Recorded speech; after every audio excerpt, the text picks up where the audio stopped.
The following is a presentation of Fox Sports. We are Fox. We are Minnesota.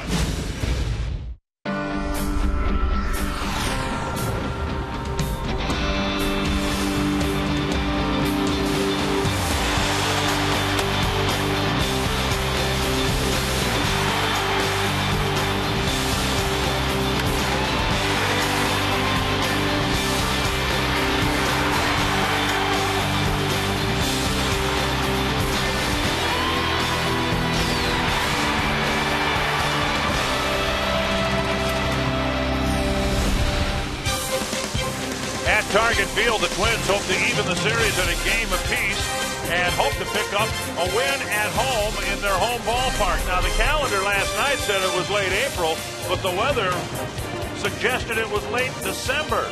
Snow falling at Target Field for the first time, and even Santa was here. And today, much better weather, still cool and breezy, but Nick Blackburn will hope to even this series at a game apiece. And welcome to Target Field, a split doubleheader for you today on Fox Sports North, a noon game, another one coming up at 7 o'clock.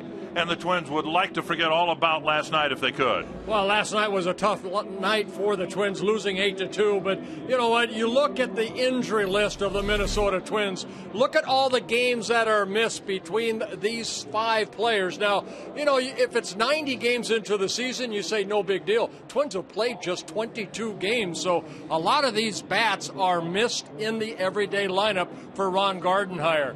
When you think of the Minnesota Twins, you think of a lot of offense. They have not been able to do that. Ray Tosoni making his major league debut here this afternoon. He had a pretty good season going down in Rochester. He'll be starting in left field for Delman Young. And who they're going to be facing? This is probably the hottest, if not the hottest team in baseball, the Tampa Bay Rays right now. 11-3, scoring some runs, but their pitching staff has been outstanding. So Nick Blackburn's got to be on this afternoon. Stay away from the big innings. And the Rays have been streaking somewhat at the expense of the Minnesota Twins. They took 3 out of 4 from the Twins in St. Petersburg a week and a half ago. The Twins hoping to win this series here and hoping that Jason Kubel will continue to swing a hot bat.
Twins baseball on Fox Sports North is brought to you by your local Northland Ford dealers. Visit your local Northland Ford dealer or go to northlandford.com. And by Menards. Save big money on all your home improvement needs at Menards. Minnesota was beaten by Tampa Bay last night. They try to square the series in the first of two at Target Field here this afternoon. With Ron Coomer, I'm Anthony LaPanta. One of the bright spots for the Twins was Jason Kubel's continued hot swinging last night. Another multi-hit game for Kubel in his home ballpark, and it continues to show a progression here at home for Kubel. Last year hit just .254 at Target Field. This year he's been one of the best hitters in the league in his home park, and a big reason for it, Kubel, he talked about how last year he became pull conscious. This year he's using the whole field. Well, he is, Anthony. There's a couple reasons why he's doing this. He hit a lot of long fly balls that didn't go out of the park, and this is the swing. You're hitting the ball way out in front and trying to elevate the baseball. It is not conducive to this ballpark unless you absolutely hook it down the line.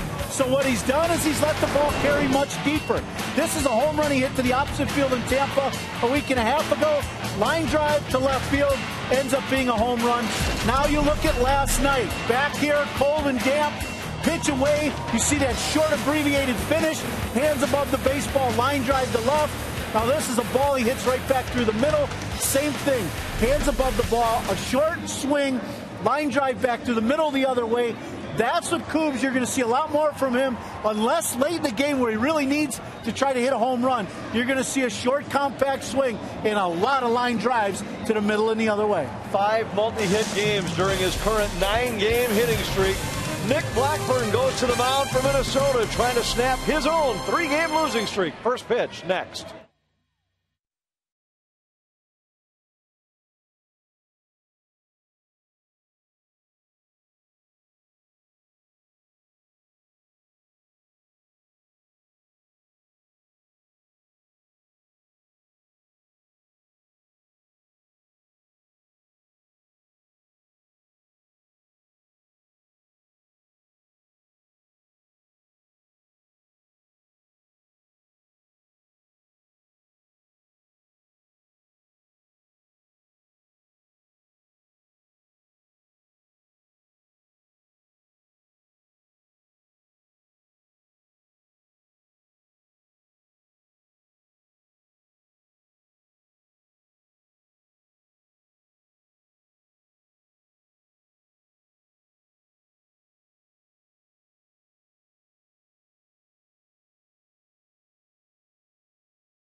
Testes, 1-2.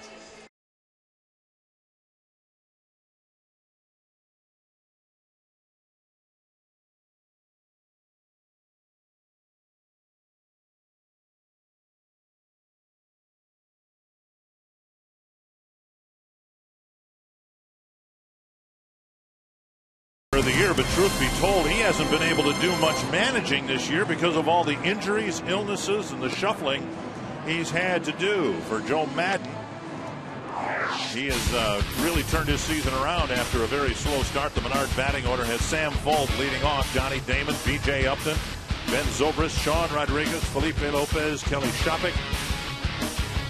I've got Casey Kochman as the first baseman, not Dan Johnson. So one of those two guys is playing first base, and then Reed Brignac. Well, that lineup will be facing Nick Blackburn, making his 5th start of the year and his 2nd against the Rays.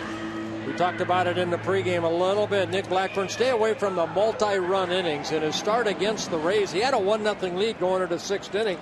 Had a shutout going, and then the Rays scored 3 in the 6th and then 2 in the 7th. So stay away from those big innings. And particularly the first inning after what happened last night. Fultz started the game with a double, nearly hit a home run. And the Rays went on to score 4 runs. He takes strike 1 from Blackburn on the first pitch. And now a pop-up near third base.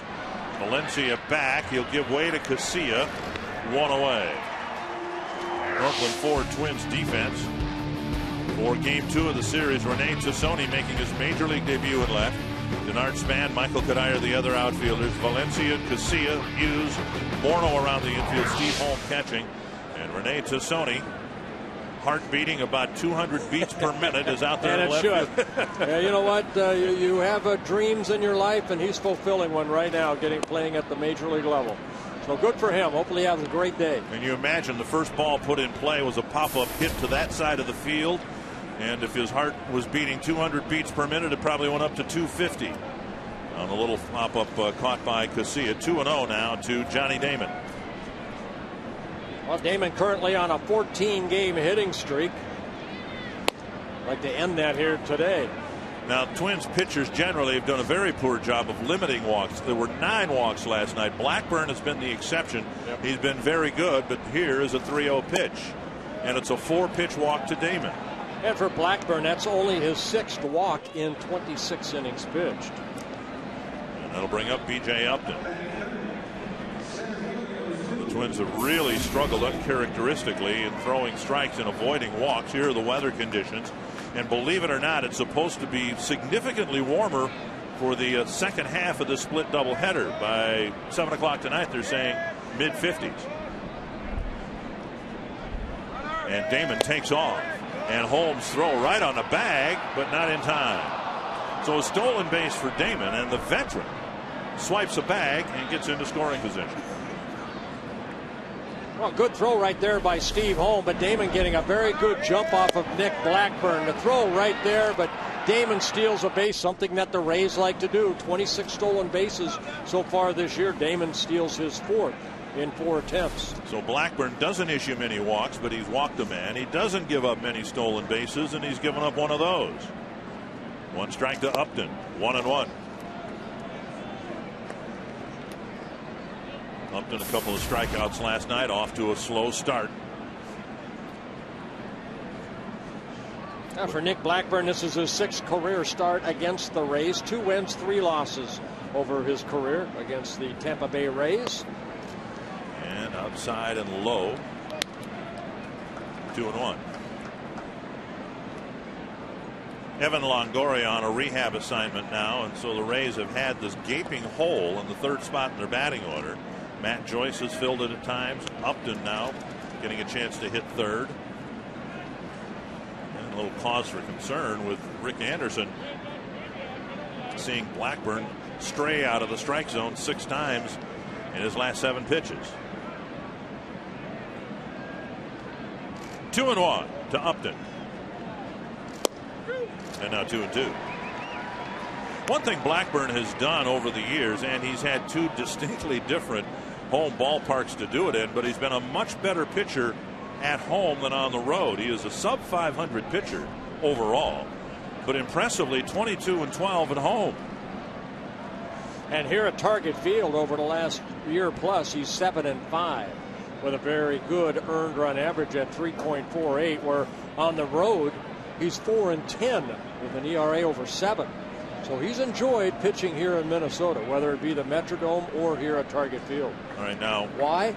Well, that was going to be the question. This is a pitcher's ballpark right here. I mean, you know, keep the ball, hopefully, you know, where guys can catch it on the ground. Under the glove of Morneau, and here's the throw from Cuddyer. A wild throw and home with a great catch, having to leap up the baseline.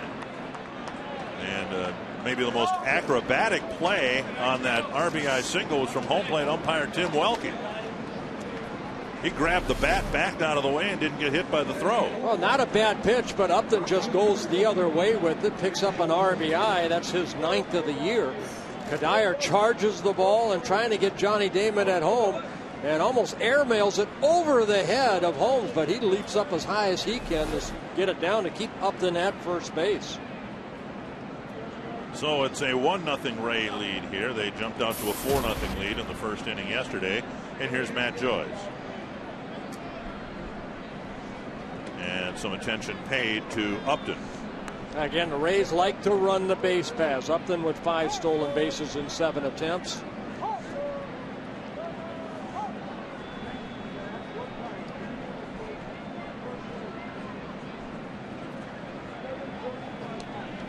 Close. Morneau with a tag a little bit late.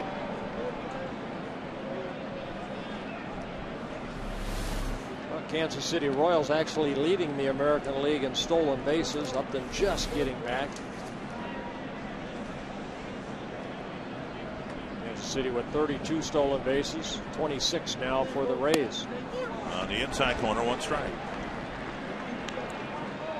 When you miss a bat like Evan Longoria, and the Twins, of course, now Delman Young for the first time in his career on a disabled list, you miss guys that can hit the ball out of the ballpark. You have to do little things to win ball games. And Joe Maddon, the manager of the year back in 2008, he knows he's a good manager. He'll try a lot of little trick things sometimes that you don't see often at a ballpark. There are the teams right there. There's the Rays now in second behind the Royals. The Twins have been victimized by those top 3 teams, Kansas City, Tampa Bay, and then of course the season started in Toronto. Pitches up high, 1-1.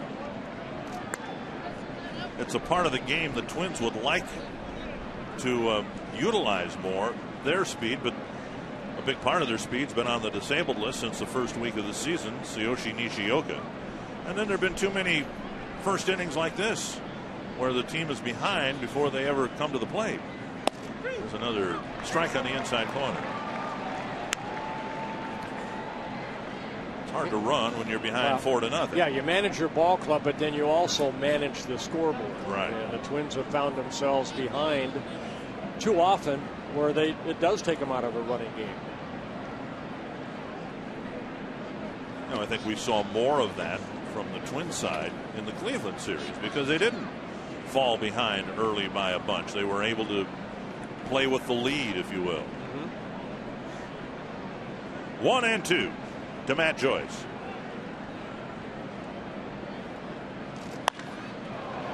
Foul by about 5 feet.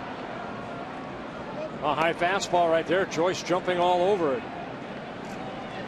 The Rays, a lot of people thought they're going to fold up the tent and not be a factor this year, and it's a long season. But with all the talent that they lost, principally Carl Crawford, who was the guy, to kind of get their lineup going. And Joe Maddon says, Sam Folda stepped in, and offensively and defensively, they've given us everything that Crawford would have. Another stolen base for Upton as he swipes second, and the count 2-2 to the batter. Well, he went on a pretty good pitch right there. It looked like a changeup that was down, and Holm had to hesitate a little bit to make sure he could grab this ball. And take a look at the pitch right there. He has to kind of get it on that short hop. And Upton again, like Johnny Damon, got a great jump. And he steals the second base of the inning off of Blackburn, his 6th stolen base of the year for Upton. 2-2 to Joyce with another runner, another speedy runner in scoring position.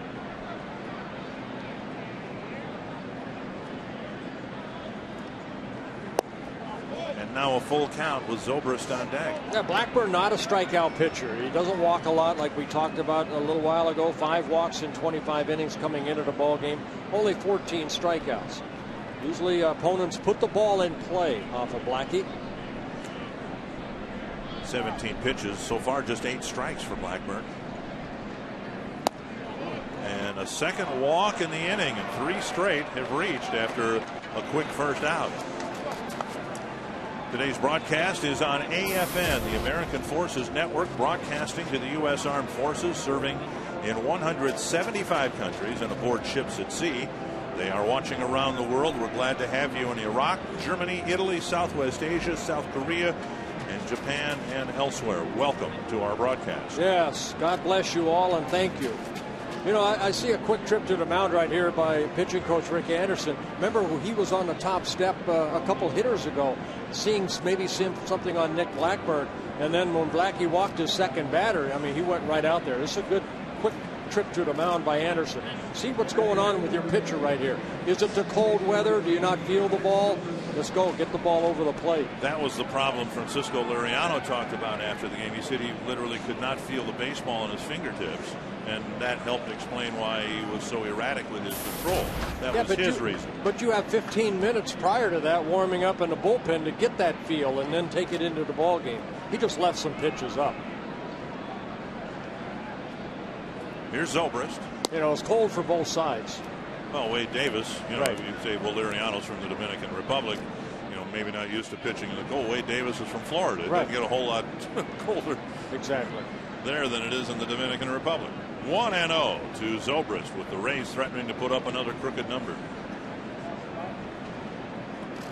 And that's one thing they've done in the season series with the Twins. They've ambushed the Twins in some innings, particularly late in some ball games, and that's kind of what happened when Blackburn faced him. He had 5 shutout innings and then a little bit of an ambush with 4 straight hits and 3 runs in the 6th. Yeah, then the next inning, Kelly Shopik hit the 2-run home run, and boom, Blackburn's out of the ball game just like that. Fouled away, 1-2.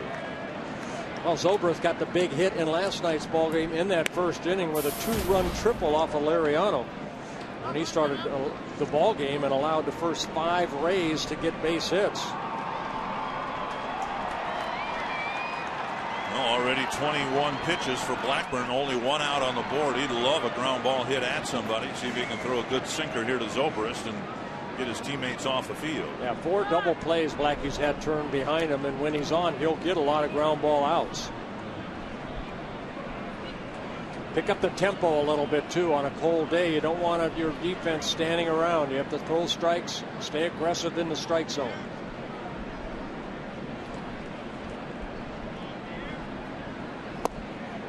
Off-speed pitch missing. 2-2. Michael Kadire said last night the Twins had so many innings where they were left out in the field. He said the last 3 innings he literally was shivering in the outfield because of the wind blowing into the outfield.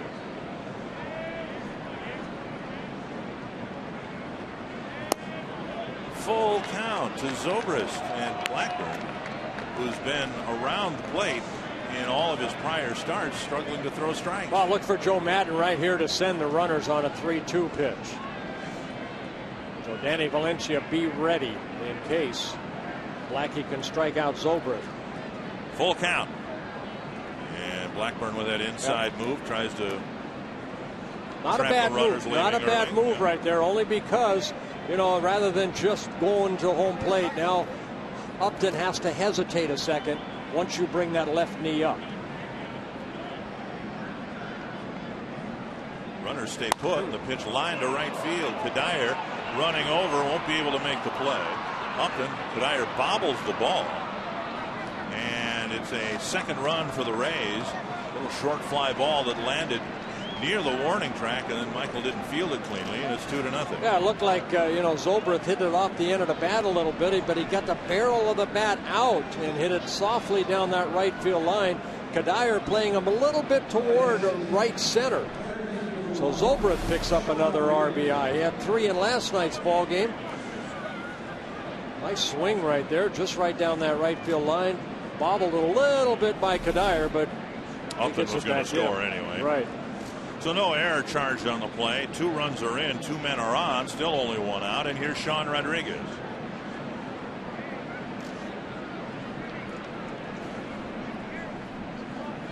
I think we thought, and most people around this team thought, that starting pitching would be a strength. That 1 through 5, they would have a very competitive rotation. That might be the case yet this year, but the Twins have played 22 games and they've had just 10 quality starts. That's not a very good percentage. Well, the weather, I think, has something to do with it. Sometimes the opponent that you're facing has something to do with it, but just all in all, they haven't really been on all cycles so far.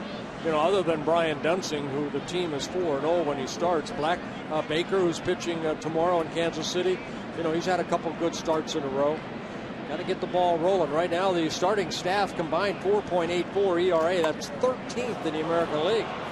Blackburn shovels it, and out at the plate. What a play by Blackburn, flipping it to Holm. Now, what a great block by Steve Holm. He put those shin guards right on top of home plate. So Matt Joyce, all he could do is slide into Holm. Right here, a squeeze is put on, and somehow Rodriguez able to lay this ball down. But watch Blackburn with his glove. You work on this in spring training, flipping it. But Holm just put that left knee right in front of home plate. Watch Holm right here. Set that knee down. Boy, you're not going to get home plate. He still hasn't touched it. No, he has not. 2 minutes later. So a big second out at home plate. Runners at first and second. Rodriguez reaching on a fielder's choice. Well, again, Joe Madden trying something you don't see a lot at a baseball game. But now as a pitcher, we saw this happen in St. Petersburg when Damon was hitting from the left side of the plate, and Brian Dunsing, a left-handed pitcher, threw the same type of pitch when Damon was trying to bunt, a pitch down and in. Is that by design if you're out there on the mound and you anticipate a bunt? Oh, the biggest thing, if you see that guy square around in a squeeze play, it's probably more difficult than sometimes, when a guy's just giving himself up. You try to keep the ball up in the strike zone so he'll pop it up.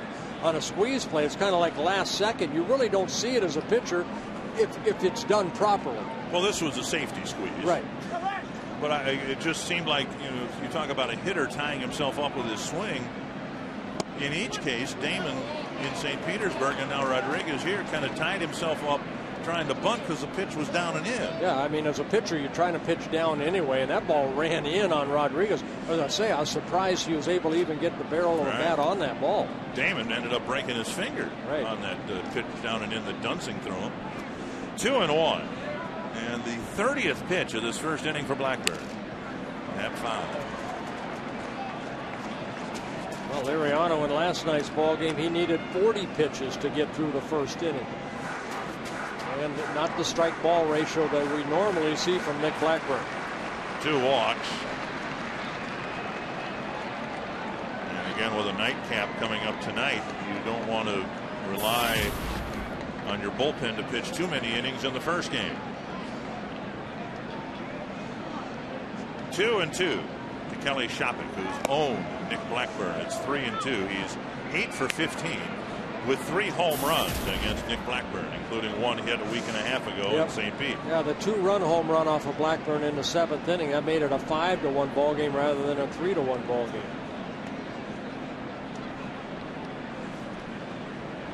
Four 3-ball counts so far in this inning for Blackburn. Kochman on deck.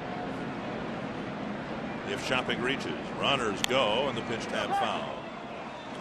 You have to, in the back of your mind, think, okay, now who are we trying to score runs against? It's Jeremy Hellickson, who'd never in his major league career given up more than 3 until the Twins scratched 4 across them when they faced him and beat him in St. Pete.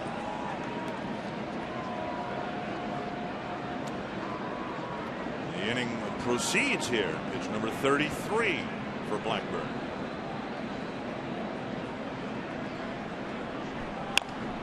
Tapper foul. Boy, Holm almost able to hold on to that. Just kind of hit his glove and trickled out.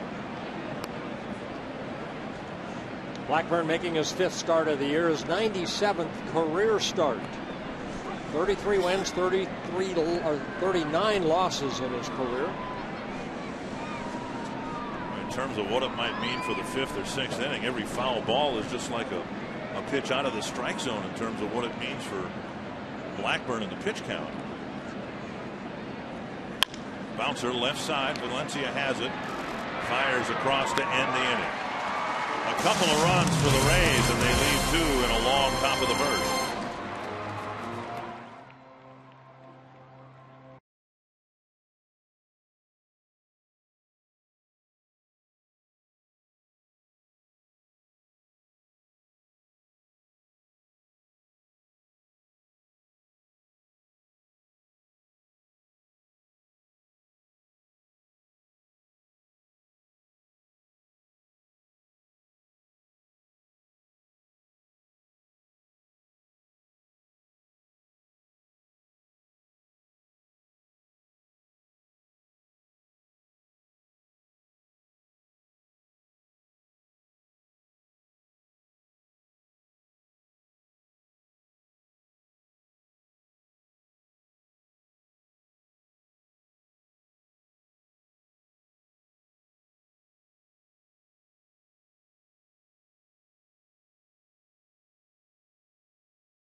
Span, Casilla, Kubel DHing. Is that okay? My DH Kubel? Guess I got to start checking on these things now. Doesn't matter why anymore. It's just, wow, what's he doing? Okay, so Kubel's DHing. No reason why. I just flipped the coin. All right. Morneau, first base. I don't know why again. Decided to do it, though. Kadire right field, Valencia, Tosoni, Holm catching, Hughes at second base, and Blackie pitching. Well, I hope he manages for another 20 years, but he's a future broadcaster. He can go through the lineup better than we can. Well, I tell you what, you're just having some fun with the media that, sometimes when you're not playing well, they have a tendency to second-guess your every move, and Ron Gard and I had some fun with that. Really, it wasn't being facetious. You look at Jeremy Hellickson on the mound with a 2-run lead. It's really been tough to manage the Twins this year. There isn't much you can do. You have no bench moves for a lot of your games.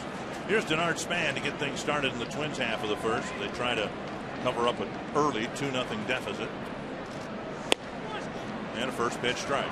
The scouting report on Jeremy Hellickson making his 5th start. This is just his 9th career start and his 3rd career start against the Twins.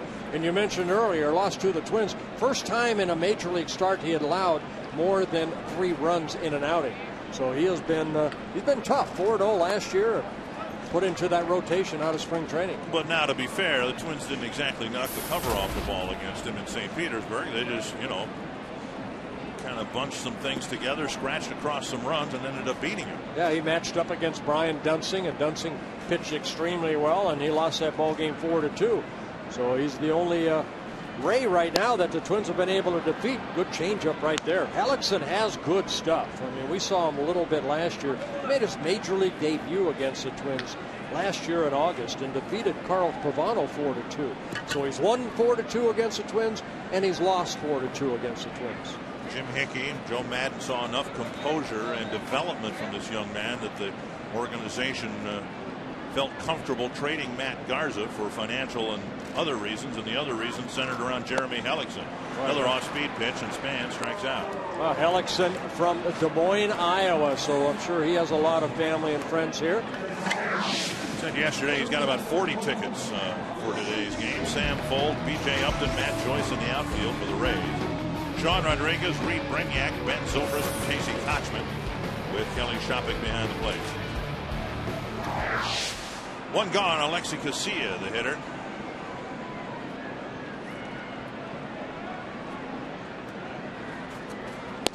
Bunted at it, strike one. Yeah, Hellickson, a big kid, 6'1", about 185, does a good job, getting on top of that baseball. That's what I saw in his 2 previous starts. Very smooth delivery. Signed by the Rays back in 2005 out of Hoover High School in Des Moines, Iowa. Inside, 1-1. Des Moines, of course, about a 4-hour drive, so it's easy for family and friends to shoot up 35W and get here for the ball game.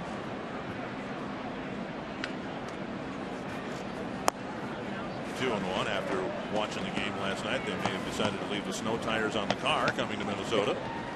They still have chains here. I mean, you can't. They used to, and when I lived here in the '60s, but they outlawed those. You can't have chains on the highways. I'm not kidding. Yesterday it snowed, and the day before I took the snow tires off the car, figuring, what are the chances of it snowing in late April? Now, you take off those yourself, or do you have somebody? No, I have someone who knows what they're doing. Make sure all the bolts are back in. 2-2 to Casilla, and a soft liner to the shortstop, out number 2. Well, I mentioned Hellickson making his 5th start, looking for his 2nd win. He's 1-2, 4.32 earned run average, 25 innings pitched, 11 walks with 20 strikeouts coming into the ball game. He's allowed 3 home runs, 1 hit batsman. So Jason Kubel will hit. He's had some fun. He's about the only Twins hitter who has against Hellickson. 3 hits, 5 at bats, and a couple of home runs. Kubel currently on a 9-game hitting streak. Outside, ball 1. He's hit safely in 13 of his last 14 ball games. So Kubel continues to swing a good bat.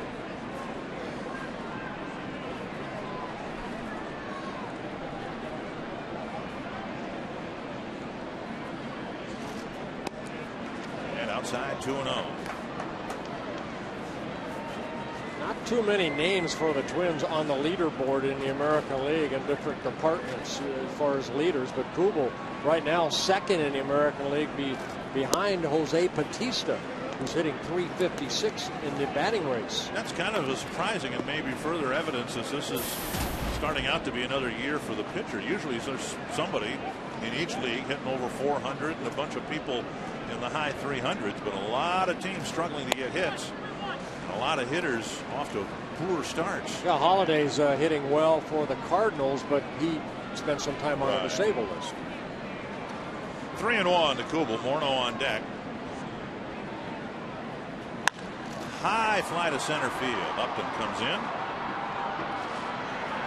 And Hellickson retires the Twins 1-2-3.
Twins baseball is brought to you by Pentair. You know, one of the reasons I like bomber hats like that, and I've got a couple of them, is my attitude that if something is never in style, it can't be out of style. I love bomber hats. There's a fly to deep right field. Yeah, speaking of bomber right there. Kochman with a home run, and it's 3-0. Yeah, his first home run of the year. He jumped on that first pitch from Nick Blackburn. Blackburn now has allowed 5 home runs. So the Rays come out swinging here again this afternoon in game 1 of this day-night doubleheader. Jumping on that first fastball right there. You can see Holmes wanting it in, but the ball tailing right back into that swing zone of Casey Kochman. So 3-0, and here's Brignac. They measure it at 364 feet.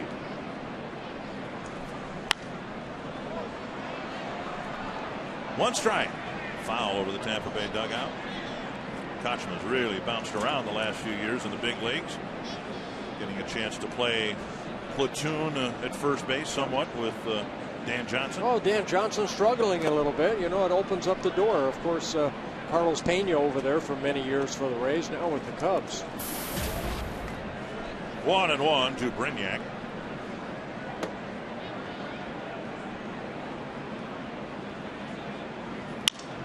It's to left, and Tosoni will get his first chance. One away. Rays 1 for 1.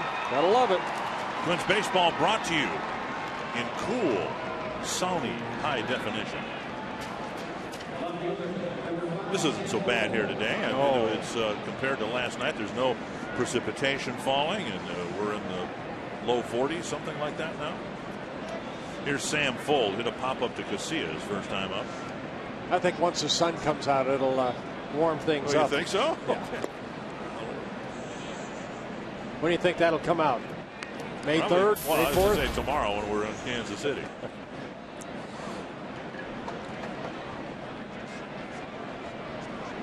1-0.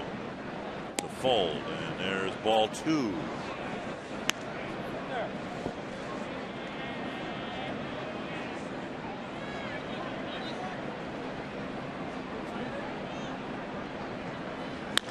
Tapper right side. Hughes to Morneau, 2 down. Johnny Damon broke his finger against the Twins a week and a half ago. He's been in the lineup every day. And Ron Coomer, I can't imagine what it must be like to swing a bat with a busted finger. Well, I've swung a bat with a finger that was broke. Never in 40-degree weather, though, Dick. And right now, the one thing about Johnny that's unique, and we're going to watch him right here, his top hand, that's the finger that's broke, his index finger. But the one thing in his benefit is his finger, his hand, his top hand comes off the bat so early that you don't have the same issue as most hitters. You know, it's still going to be difficult. And that one right there off the end isn't going to be very much fun. We'll watch him shake his hands as he goes around first base. A little chip shot into left center field for a 2-out single. He's been doing that his whole career right here. I mean, Johnny Damon, you know, almost 2,600 major league hits right off the end of the bat. Almost like a little wedge shot right here. Look at his eyes and concentration, right? Watching that ball hit the bat. See how his top hand comes off the bat real early, Bert? That's what we're talking about. You can see the expression on his face. It's like, that hurt. Bert, I got a question for you in facing Damon, and I've watched Johnny and played against him for a long time. He's a guy that really likes the ball down.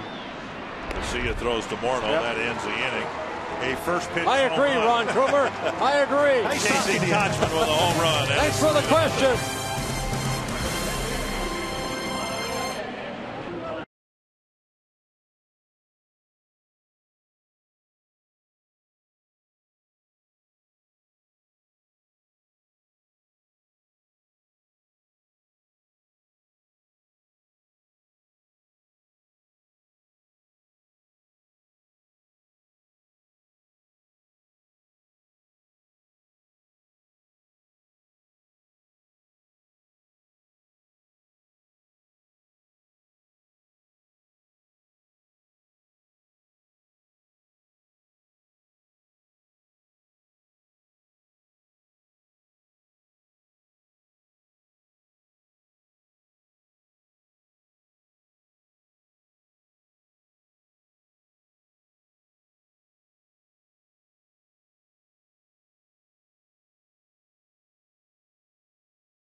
Minnesota Twins baseball is brought to you by Explore Minnesota.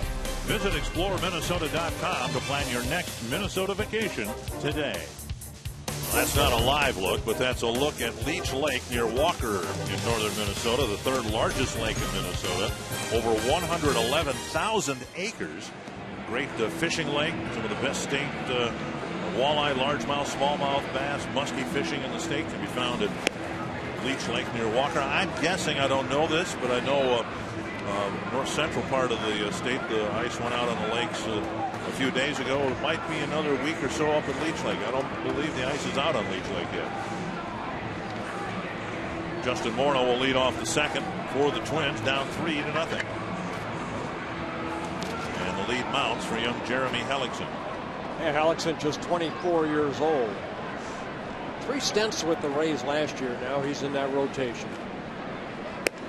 Pitches up, ball 1 to Morneau. He'll be followed by Kadair and Valencia. Somebody reaches. Rene Tosoni will have his first major league at bat.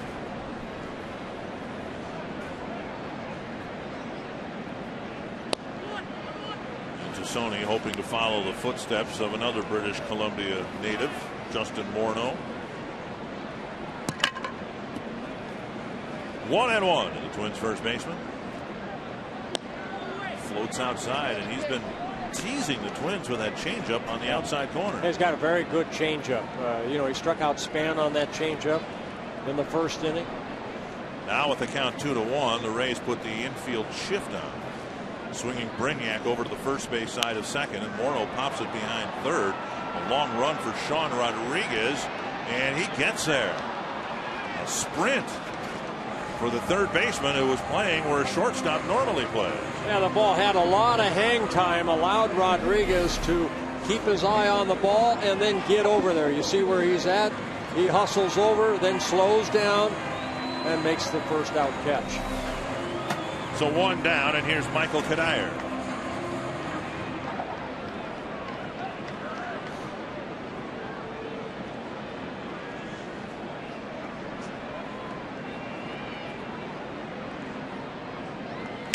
Swing and a miss at the high fastball. I think we saw that in Tampa.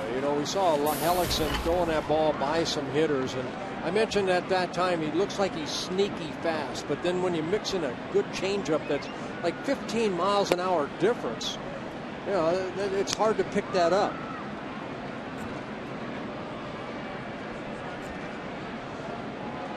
One and one to Kadire. And on the inside corner, the Rays had a decision to make Jeff Neiman or Jeremy Hellickson here today. We'll take a look at strike two to Kadire. Jeff Neiman's really struggled during the day, so they thought, well, given the option, we'll let Neiman pitch where he's most successful in the evening and let Hellickson pitch the day game. 2-2.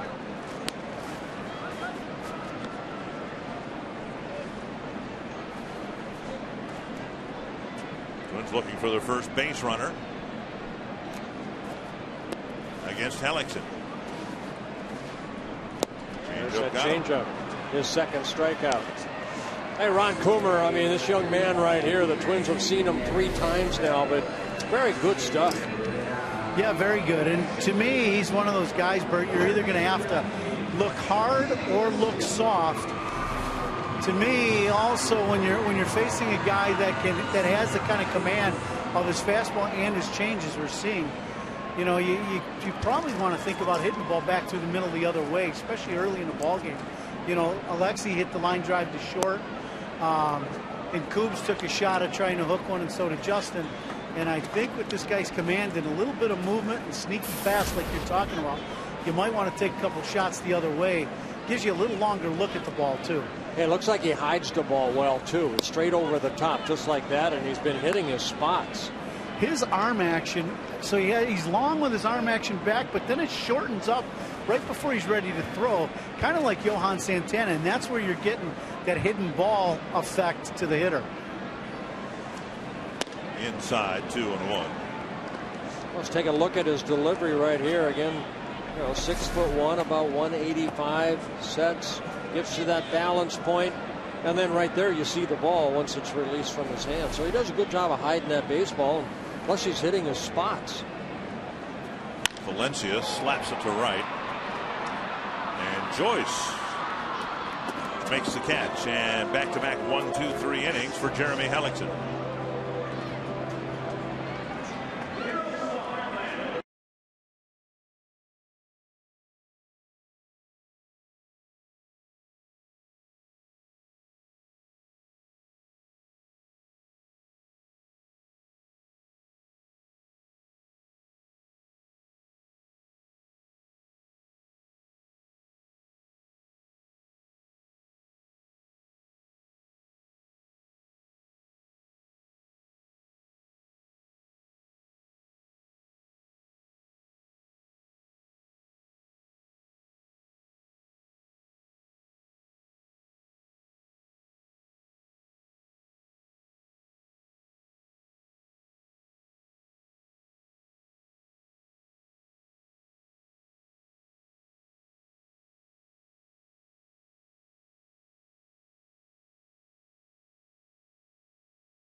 On to this two-game doubleheader. I'm Ravi and Smikowski. Twins bullpen been taxed lately. Eric Hacker had to go a long time yesterday. He was optioned down the AAA after the game, and that is actually a good thing because in talking to pitching coach Rick Anderson, Nick Blackburn, they're going to rely on heavily, wondering how taxed is the bullpen and how available is the bullpen. The only two guys you really have to keep an eye on are Jose Majares, who saw action yesterday, Dick and Bert, and Dusty Hughes, who told Anderson today that he feels great, but Andy knows to keep an eye on him. He said he'll take the ball every day, but everybody else, Hoey, Perkins, Nathan, Matt Capps, all good to go for both games today. Yeah, thank you, Robbie. Yeah, Dusty Hughes yesterday threw 36 pitches in an inning and 2/3. So, yeah, they will keep an eye on Dusty Hughes, where Jose Majares threw 14 pitches in one shutout inning. 3-0 to Matt Joyce leading off the third, and ball four. The third walk issued by Nick Blackburn, including Joyce twice. Arby's and Fox Sports North are giving you a chance to win a trip for two to Fort Myers, Florida. When do we leave? Simply pick up an Arby's It's Good Mood Food Code card every Friday at any participating Arby's. Then log on to foxsportsnorth.com, click on the Fan Zone tab, and enter the code for the chance to win. To enter, you must be a member of the Fan Zone. It's free to join and be 18 or older. Visit foxsportsnorth.com for complete contest details. I talked to my wife today. It's up in the upper 80s, no humidity yet. Oh, come on. Down in Florida. Can't breathe down there when it's 88 degrees. Yeah. I'd much rather live here where there's this type of weather. I am the opposite. I'm sorry. One strike to Zobrist, who singled in a run in the first. All right, 4 ground ball out so far for Blackburn. He's had 4 double plays turned behind him. So let's see if he can get a ground ball right here. Do you remember, and you probably more than just about anybody else in the Hall of Fame, had to pitch an awful lot on cold days? I mean, consider where you pitched. You know, Minnesota, Cleveland. Right. Do you remember ever having a hard time feeling the baseball with your fingertips? I mean, your hands would almost turn red, you know, because of the poor blood circulation that you have in your hand on cold days. But you know what? You're allowed to blow on your hands. You can keep, you know, between innings. I got those like heat pads, right, and I'd keep my hands, you know, warm. I mean, here's a guy who only walked 5 guys all year long, and he's already issued 3 walks to the first 13 batters. Right. But, you know, you get to blow on your hands. You get a chance to keep that hand warm as much as possible. I'm not trying to make excuses, but something's wrong with Blackburn when he's walking 3 guys and he's only gotten 6 outs. 1 and 2. And a check swing, 2 and 2.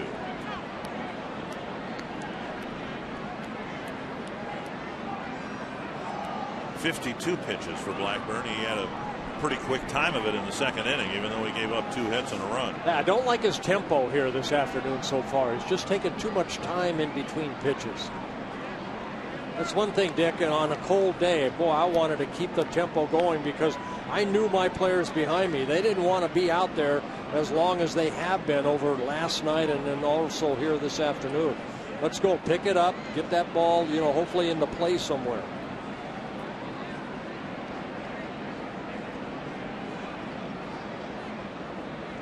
Long hold. And a bouncer to second. There we go. Turn it. Out at second. Safe at first on a very close play. Yeah, Zobrist pretty quick speed right there, but a good turn by the middle infield. Hughes over to Casilla. The best they could do. Zobrist just beat it out. Ball hit sharply to Hughes. Luke throws it over to Alexi Casilla. Casilla's good strong arm, but Zobrist stays out of the double play. Call. So a runner at first, 1 out, and here's Sean Rodriguez. Rodriguez tried to drop down a safety squeeze bunt to score the 3rd run of the first inning, and Blackburn, with a fine fielding play, flipped the ball to the catcher Holm, who blocked the plate and got the runner Joyce. Now runner takes off, and there'll be no throw. The 3rd steal for the Rays against Blackburn. Yeah, again, you know, you can say, well, how come Steve Holm didn't throw the ball? Well, he really had no chance. Zobrist, I mean, got a great jump. Look at that. I mean, he's 2/3 of the way down before Holmes can even get that ball and get it into a position to try to throw. For Ben Zobrist, that's his 4th stolen base. And all runners that have stolen have jumped on that first pitch to steal second base. Bell tie strike, 1-1.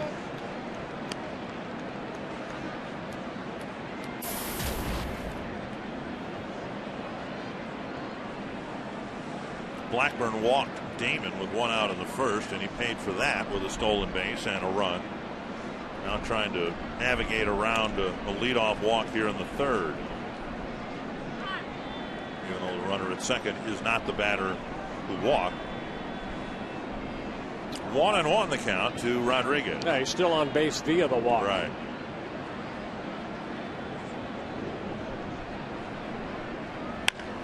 Hit hard, but foul. 1-2. You know, managers typically like to wait a month and a half, 40 games, something like that, to assess what they have on their team and then make adjustments as they move forward. I'm not sure Ron Gardenhire is going to be in any position to do that, because we're going to get to the 40-game mark and he might have his regular lineup out there for less than 10 of those games. Yeah, you know what? Again, you know, we showed you that graphic in the open that, you know, I mean, yeah, Mauer's missed 16 ball games. And that's okay if it's 90 games into the season, but this is the Twins' 23rd game. Gelman Young just put on a disabled list. Now they'll recto that back, I believe, to April 9th, so he's able to maybe come off in a week. And hopefully that oblique muscle strain will feel better. Bounce to short. Casilla has the ball kick off his wrist, and it'll be an error allowing Rodriguez to reach first. Yeah, ball came up, and Casilla, you know, he came in and expecting that good hop, and the ball just came up, hit his chest, and then deflected away.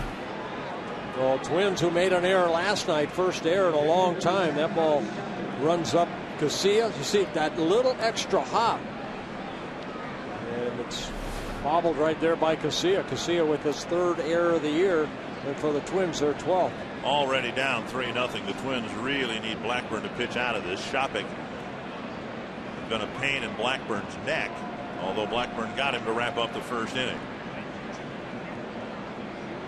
Throw to first and safe on a very close play. And Morneau with a look at Chris Conroy from up here. And we're a long way from the bag. It looked like they got him. Yeah, see the quick tag by Justin. Very close play. Is that Jim Reynolds at first base? I've got Chris Conroy. Oh.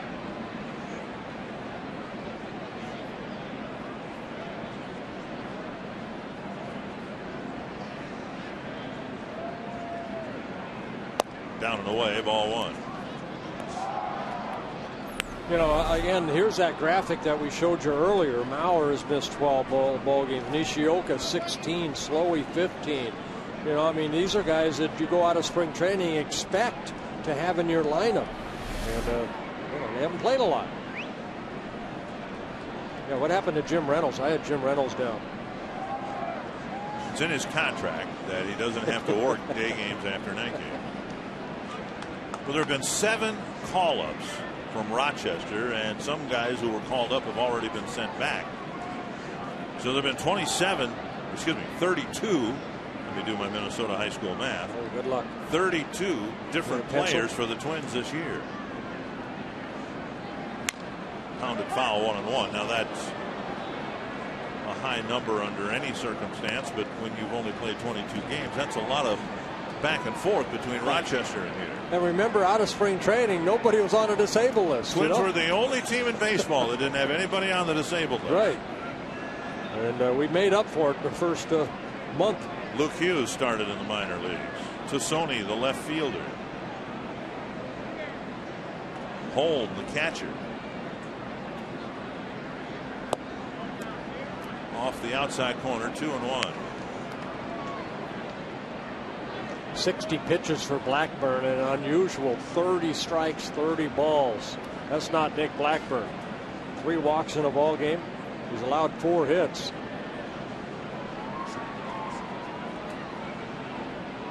Blackburn needs something good to happen to him. Yeah, we need another ground ball right here. Runner goes, and the pitch flipped foul, 2-2.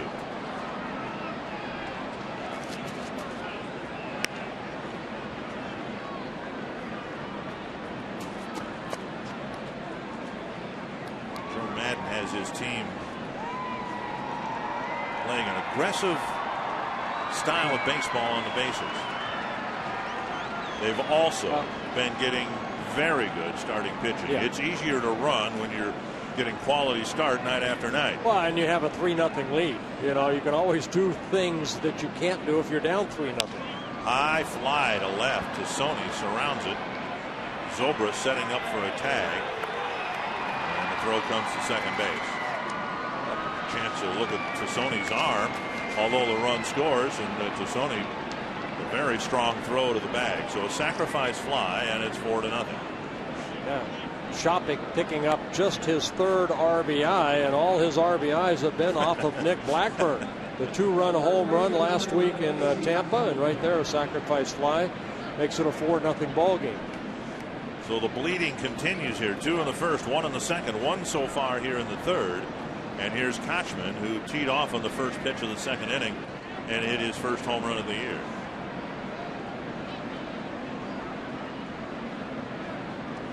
Ooh, nearly picked him off and nearly threw it away.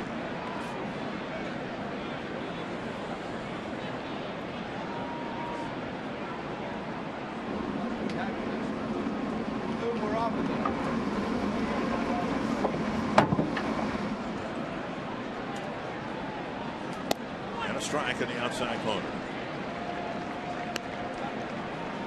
You never know how it would have worked out, but Kochman became expendable by the Angels years ago when they acquired Mark Teixeira.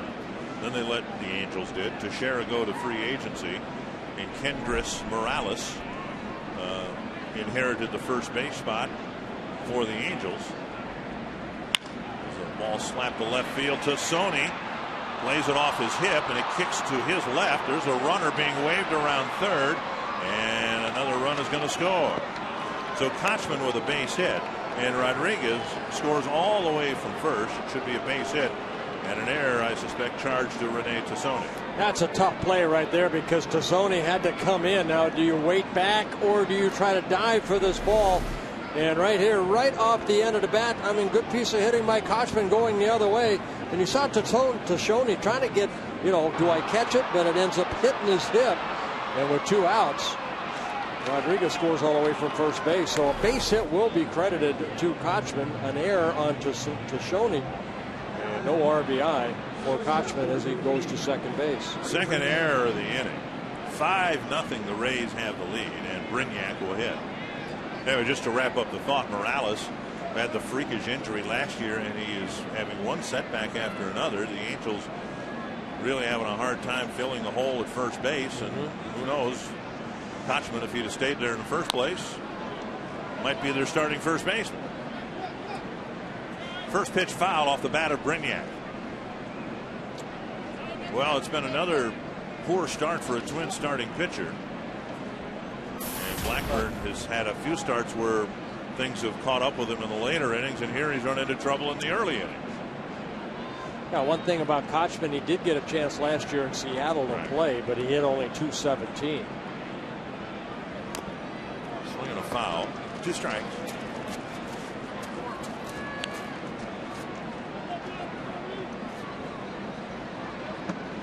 Been a struggle for Blackburn. This will be his 67th pitch. He hopes it's the last of the third inning.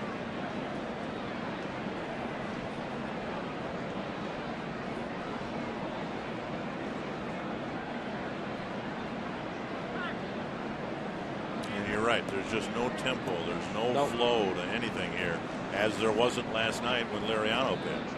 Well, especially a guy that's a sinker ball pitcher. We've seen him throw change-ups and breaking balls rather than just attack the strike zone down in the strike zone, and they can put the ball in play. Again, a long pause, and now Steve Holm has to go out and see what Blackburn's thinking about.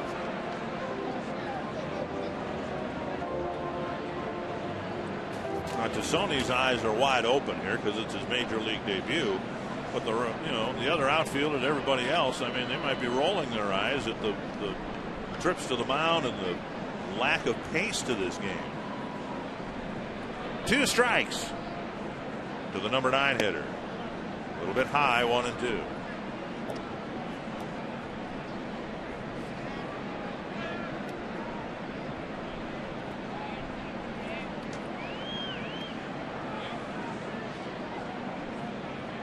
All around the infield, flaps down on the caps.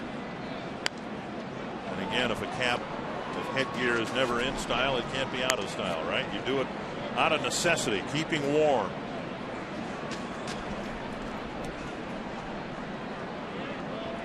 Except for the Canadian. He's tough. He doesn't need flaps. That's why his ears are red. 1-2. And Brignac, tired of waiting, backs out of the box.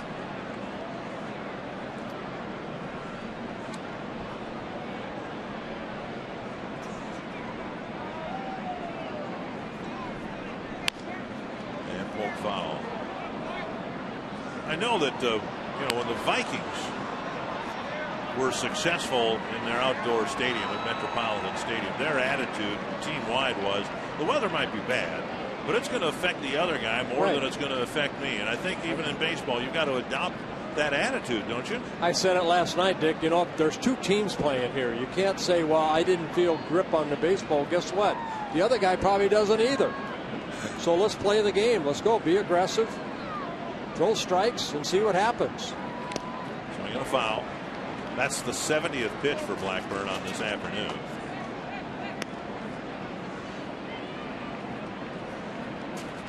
Now you can see by inning, 34 in the first, good inning in the second.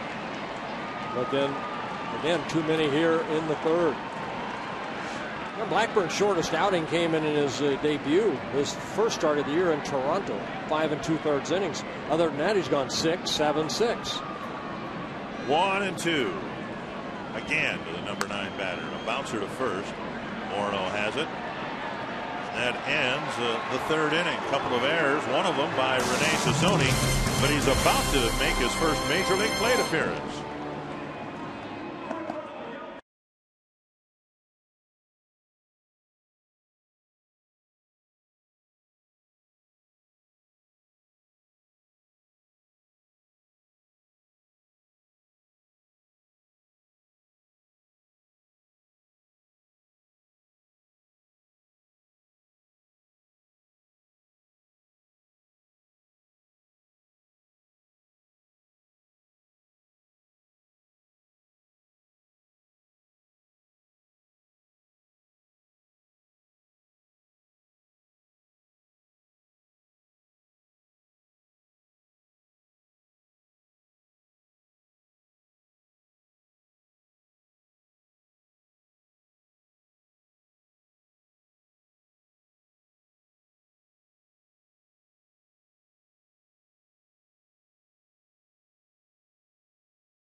It was a surprise. I wasn't expecting it, and the last couple hours or 10 hours been crazy. Family's been calling me, friends been calling me.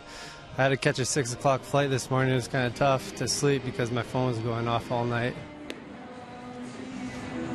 Well, Rene Tosoni just notified after his game with the Rochester Red Wings last night that he's been summoned to Minnesota to be the starting left fielder, with Delman Young going on the disabled list, and now his first Major League at bat. Yeah, Tosoni, 24 years old, signed by the Twins in 2005. This is his 5th year in the Twins organization, and we're going to witness his first Major League at bat. His numbers in Rochester in 19 ball games he played down there, 6 doubles, 3 home runs with 16 runs driven in. That figures he's had some exposure to Hellickson because their careers have kind of followed a similar path, pitching and hitting out of the same league all the way up the ladder in their respective systems. Pulled foul, 1-1. And all Tosoni wants to do is to do what, well, say Luke Hughes did last year when he played had his first major league at bat and hit a home run in Detroit. Yep, off of Max Scherzer, remember, to right field. How about just a base hit? I was going to say a base hit will be fine. Getting on base. And to right field and a base hit. And Tosoni with a line drive and a sinking liner in front of Matt Joyce. And he gets his first base hit out of the way early. Oh, that ball will go into the Twins dugout. Given to Jerry White.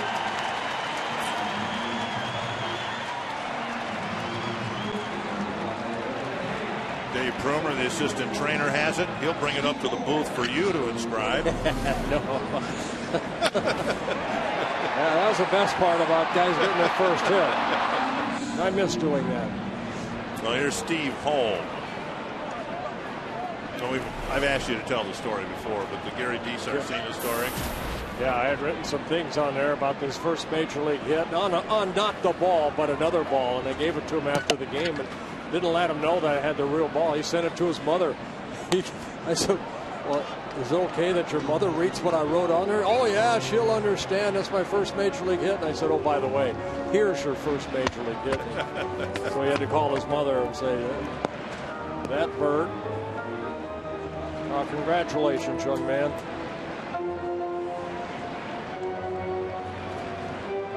Don't get picked off. Well, he had a couple stolen bases in Rochester. One strike to Steve Holm.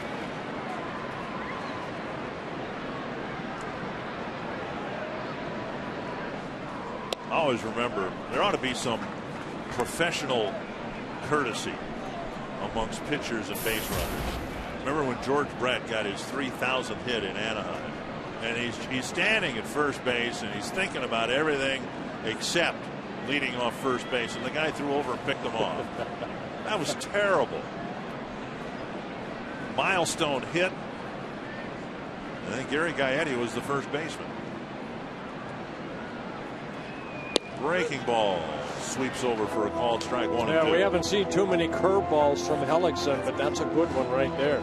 Basically fastball, changeup, and then the breaking ball.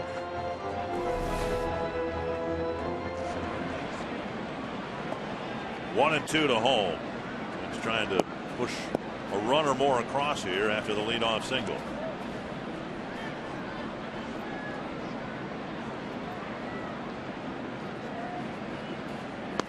Down and away, 2-2.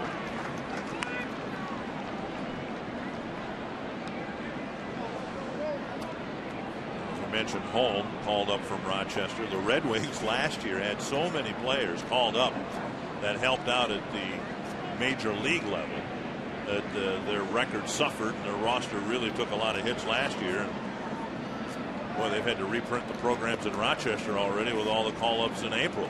Well, it kind of filters all the way down to your low levels, too. Holm strikes out, one away. And Hellickson picking up his third strikeout. That'll bring up Luke Hughes. You can submit a question to us online at carsoup.com/baseball. Chris Nelson of Shakopee wondering, Bert, who's going to induct you at your Hall of Fame ceremony? Well, they used to have, where the player could ask somebody to introduce them, but they don't do that anymore. Lady Jane Forbes, I believe, is the young lady that is going to introduce, and she's the, I think they own Cooperstown. They own the museum, I believe, or do they have something to do with that? The Singer family? They haven't had, they don't do it like the NFL does, where you could pick your fourth grade teacher if you wanted to introduce you to the podium. Here's Hughes, who had 3 hits in the ballgame last night. There's a bunt in the air. Hellickson with the catch. And Tosoni back to the bag. So Hughes tried to bunt his way aboard, and he pops out for the second out. Well, Hughes had 3 hits in last night's ball game, a career high at a major league level, and then tried to bunt right there, but bunted it straight up. I remember the Twins had to jump through a lot of hoops to have Bob Casey introduce Kirby Puckett to the podium with his trademark. And I don't even want to do it because that's Bob's deal, but the Twins had to get special permission because that stuff typically isn't allowed in Cooperstown. Span struck out to start well, now the game. That I'm there, there's a lot of things that are going to be allowed. Going to bend the rules, are you? Oh, yeah.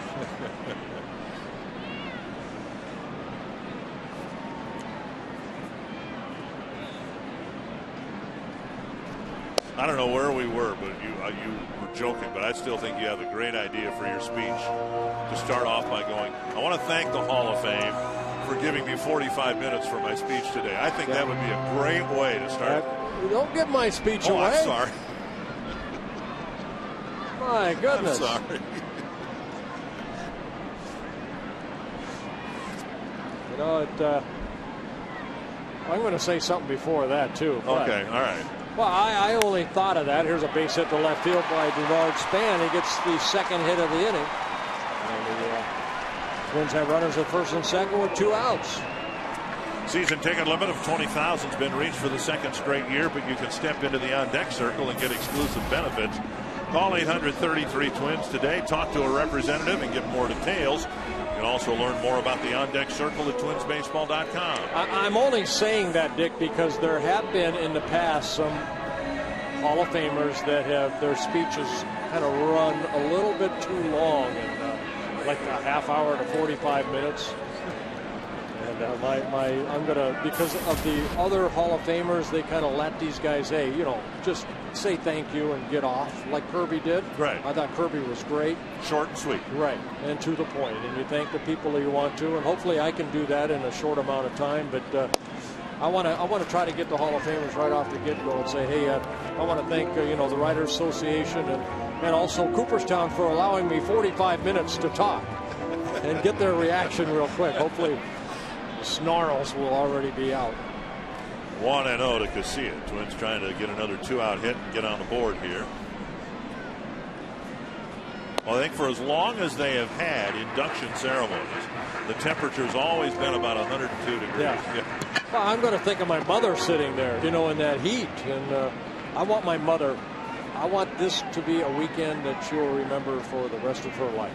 She's 85 years old, and I want it to be her time as much as mine. 1-1 to Casilla. Swing and a miss. 1-2. They got kind of a tough act to follow because I've watched a lot of the induction speeches. And, I still maintain that Harmon's speech in 1984 when he was inducted is one of the more touching speeches of any kind I've ever heard. Where he talked about his family growing up, his mom and his dad. You want me to cry, don't you? Well, let's offer our hopes and prayers that Harmon will be there. Here's a chopper to short. And they go the short way to get the force at second base. Twins get their first 2 hits, leave their first 2 base runners. It's still 5-0.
North is brought to you by Grand Casino. The best stories start here. By AT&T. And by Comcast. Call Comcast Business Class at 800-391-3000 to turn your business into a fast business. Another rough start for a Twin starter. This time it's Nick Blackburn who's given up 5 runs, although 3 of them are earned, 2 unearned through 3 innings. And Sam Fuld takes strike 1. You know, you start the game with a split doubleheader like this, and you go, you know, I'd like my starter to go at least 7. And then you have to back off from that after a 30-some pitch first inning. And, you know, now the Twins are faced with the prospect of hoping to get 5 innings from Blackburn here today. Yeah, normally, again, Blackburn, you know, a lot of pitches here. This will be a 75th pitch. Normally at 75 pitches, he's into the 5th or 6th inning. You know, he's normally attacks the strike zone. I said in my scouting report, you know, he's been pounding the strike zone. He has been up until today. You know, 3 walks in the ball game. Could it be the cold weather? It could be, but still, it works for both sides. It makes me cringe to even think that because, you know, what are we, April 28th today? Mm-hmm. If you're having problems with the weather on April 28th, on October 28th, if you're pitching in the World Series, you're going to face typically the same type of weather. But here is his 4th walk. And it's 3rd or 2nd leadoff walk. Yeah, and especially this guy Fuld right here. He's leading the American League with 10 stolen bases. Here's our Arby's value player of the game voting so far. Blackburn with 33%. Jason Kubel 33%. Now they've run right away, so let's see if the Twins maybe pitch out right here. Try it. Well, a couple throw-overs, but that throw toward home plate. Let's see if they call a pitch out. 3 stolen bases, 2 in the 1st, 1 in the 3rd, all on the first pitch home by Blackburn. Fuld with a very big lead, but he stays. And Damon lifts one high and deep to right. And over the overhang, but in play. Fuld being waved around 3rd. Damon to 3rd with a triple. That ball hit over the overhang, or appeared to anyway, and bounced off the wall adjacent to the limestone facing. And it's a 6-0 Ray lead. Well, fastball up. We saw it from Lariano last night. Balls up in the zone. And right there, again, pretty much right down the middle of the plate. Same pitch that Casey Kochman got. And he hit the home run. Damon just comes maybe a foot short of hitting a home run. But instead, it's an RBI triple, his first triple of the year. And that drives in his 20th run of the year. And 18 of them, it seems, against the Twins. Mm-hmm. Infield end now. Twins already down by 6. And here's B.J. Upton inside. Well, we've seen a couple of things here in this weather-interrupted homestand. We saw a ball hit the edge of the limestone facing and come back into play, and a home run ruling was reversed. There's a sharp grounder, and that's past the second baseman Hughes, and another run will score. Damon trots in, and it's 7-0. And now I think for the first time we've seen a ball actually hit over the extension in right center field and against the green wall next to the limestone. Now the limestone comes out about 10 feet right there. It's Rick Anderson, and Nick Blackburn really struggling here today. There you see the limestone coming off, and great seats up there. In the first inning last night, Sam Fuld hit a ball off the facing of the limestone, and Michael Kadire had it come, and he ended up barehanding it, almost hit him in the face, the carom. There's Jim Hoey warming up. And Michael said, yeah, that was kind of a scary thing. He was going back. He thought it was going to hit the green part of the wall, and instead it hit the harder surface and nearly caught him between the eyes. It kind of reminds me a little bit of old Tiger Stadium, where that upper deck was kind of, you know, in the playing field. And I remember I gave up a home run to Whitaker one time, and Bruno went back, Tom Bernansky went back, and he looked up, and I thought he had it, and it ended up like in the first row. Well, that should be fan interference. Yeah, it should be. It was stadium interference. 7-0 Rays. Nobody out in the 4th. Here's Matt Joyce. Breaking ball and a swing and a miss. We haven't seen many breaking balls from Blackburn. No. Yeah, I said in the scouting report too, stay away from the multi-run innings, and the Rays have already put up 3 twos on the board. And another base hit up the middle. And Blackburn getting punished here by the Rays. Outdoor enthusiasts, Fox Sports North Outdoors is your home for the best outdoor programming every Saturday and Sunday morning. You can gain firsthand experience from the experts on everything from fishing and hunting to planning your next outdoor adventure. Fox Sports North Outdoors, presented by Menards. Saturdays at 6 in the morning, Sundays at 8 in the morning, only on Fox Sports North.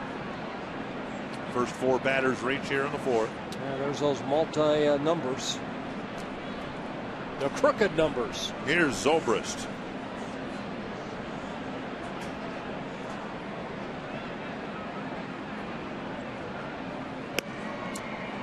Outside a ball.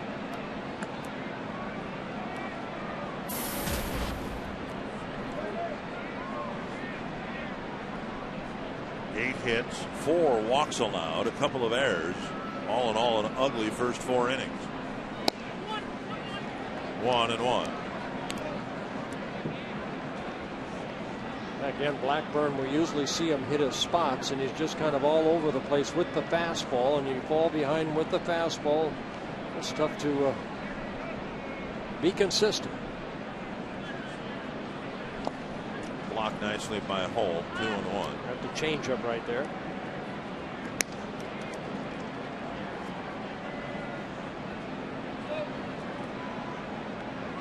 Well, with Blackbird's outing here today, that'll mean now 10 quality starts in 23 games.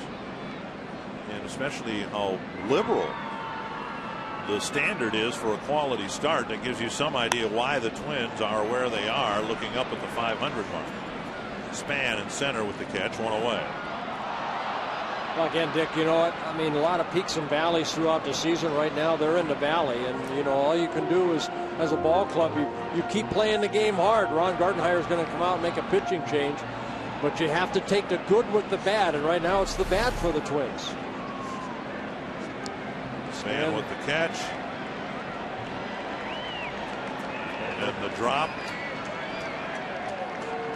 hoping that Upton would stray from second base. Blackburn comes off the mound. Last night, Liriano couldn't complete 4 innings, and Blackburn suffers a similar fate today.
Starting pitchers have gotten a total of 19 outs, and the Twins have been issuing way too many walks all year long, especially in this series. Yeah, against the Rays, I like to run, do a lot of different things, and 13 walks under Ron Gardenhire doesn't happen too often. Rick Anderson talking to Nick Blackburn. Jim Hoey coming into the ballgame, making his 4th appearance. Inning of 2/3 so far. Hoey getting called up from AAA.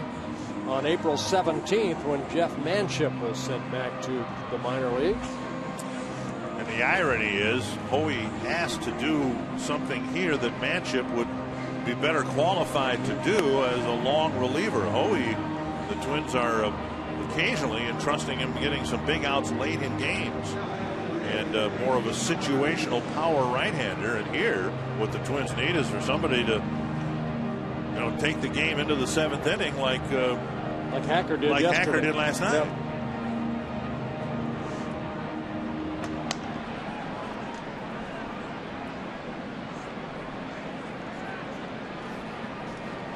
There's Sean Rodriguez with 1 out.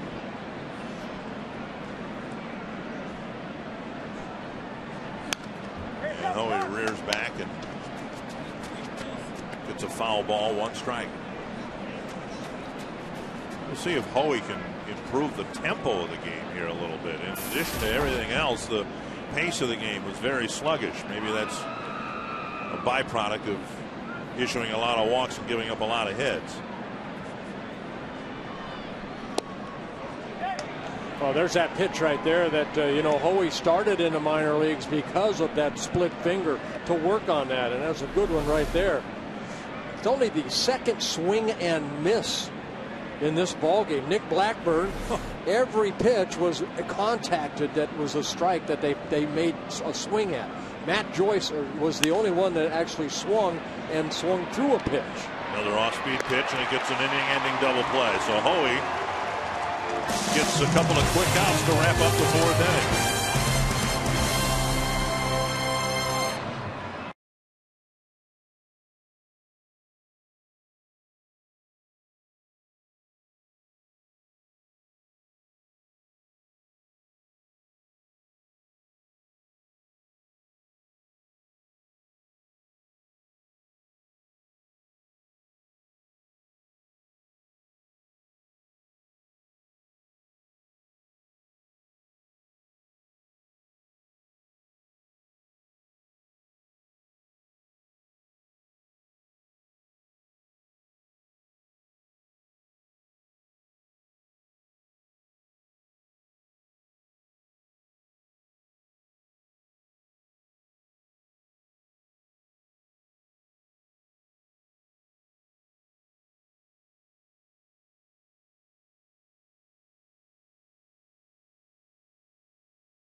It's a new season for your lawn as well. Visit your local Lowe's for savings and a free MLB fan guide, compliments of Scott's. And the way the weather's been, it's kind of a slow start for your lawn, like it's been a slow start for the Twins. Another lopsided game here, 7-0, and Nick Blackburn unable to complete 4 innings.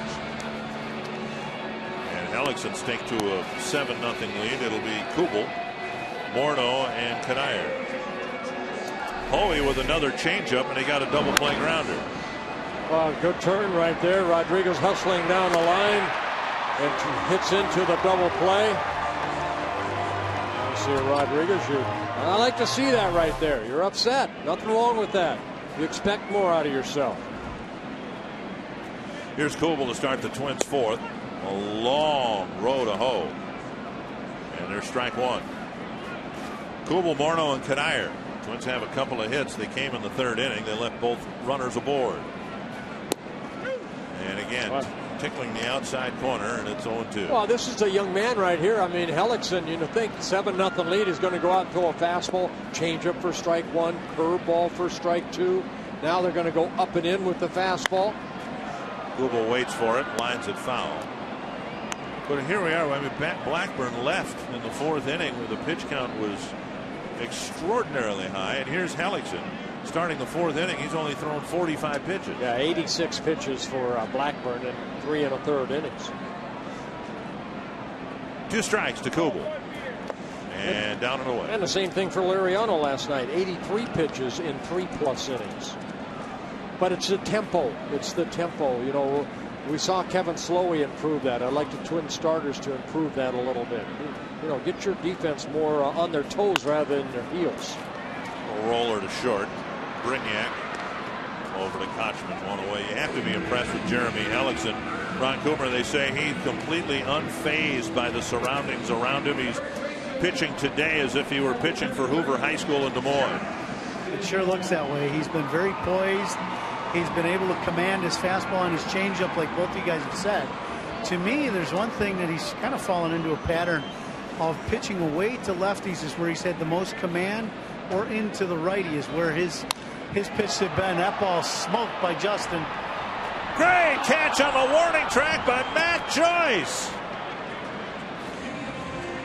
Matt Joyce reaching as high as he could to snag the line drive. Well, the pitcher shut out at the major league level, or just get good hitters out. You need good defense. And that ball had a little tail on it. Justin hit the ball sharply, but Matt Joyce, fully stretched out, makes a nice running catch. 2 down. Here's Kadire.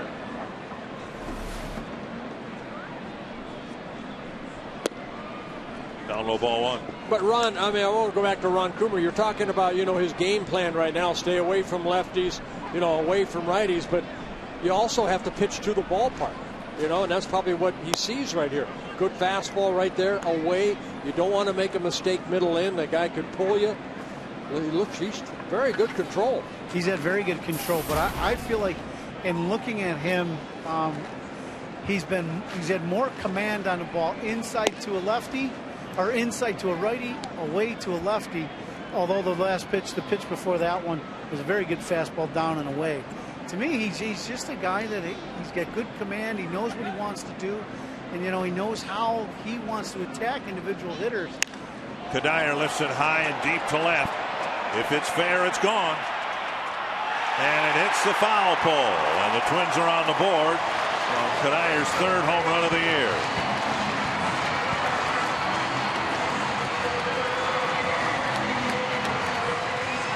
That gives the fans something to get up and loosen up about and cheer about. A high changeup right there, and Kadire, we were hoping it would stay fair, and it ends up hitting that fair pole. Yep, right down the middle of the plate. Kadire held back. He kept his hands back. Good extension. And the Twins are on the board. So here in the 4th inning, a couple of well-hit balls. Morneau hit a liner that was caught. Kadire with a blast about halfway up the foul pole and left. And now here's Danny Valencia.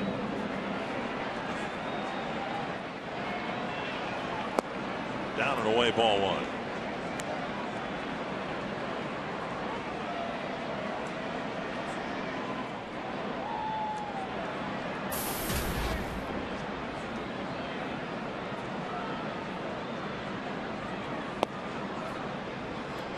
We mentioned that the Rays confident of Hellickson's ability to adapt to the major leagues to the extent that they were willing to trade Matt Garza to the Cubs. I can't think of 2 pitchers with, you know, broader contrasts in terms of their demeanor on the mound than Matt Garza and this guy.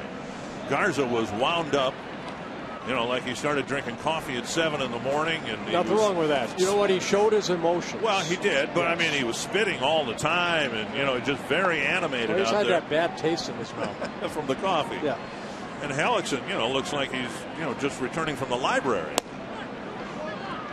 3-1. Well, I guess I never went to the library because I like Matt Garza. I like his attitude. But how can you not like this kid and his... I like his fire and his demeanor. You know, everybody's different as far as, you know, how you go about your business. Up the middle, sharply hit right at the second baseman. Zobrist was playing near the second base bag. I like to show my emotions. Yes? Yes. Come on, Twins! At least they're on the board here in the 4th.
Not many bright spots. A Kadair home run and Tosoni's first major league hit were at Target Field, the middle game of 3. First of a split doubleheader. Ron Coomer, Robbie and Smikowski, Bert Blylev and Dick Bramer here with the Rays in control of this thing. 7-1. Kadair's home run measured at 371 feet. Put the Twins on the board. Kelly Shopik takes a fastball up and in, ball 1. Shopik, Kochman, and Brignac here in the Rays' 5th. Another early start in Detroit. Brad Penny was given an early 2-0 lead, but now the Mariners lead it 3-2, trying to sweep the Tigers in Detroit. Fly ball short right field. Kadair comes in. 1 down. We just barely kept our string alive with correct trivia answers last night. Well, we had Jason Bartlett all the way. And it was Carl Crawford, I believe, was our guest, but close enough. Yeah. Our AT&T trivia this afternoon. They were teammates. That's right. What's the Twins club record for home runs in a game? Kadair's got the first one today. They may need to break the record at the rate they're going.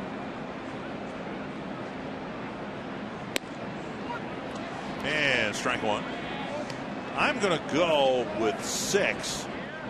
And when we are dealing with single-digit numbers, we have a plus or minus of 1 either way. Okay, so I'll go 5, 6, and 7 are covered. Okay, so I'll go 9 then. So then 8, 9, and 10 are covered. Right. Okay.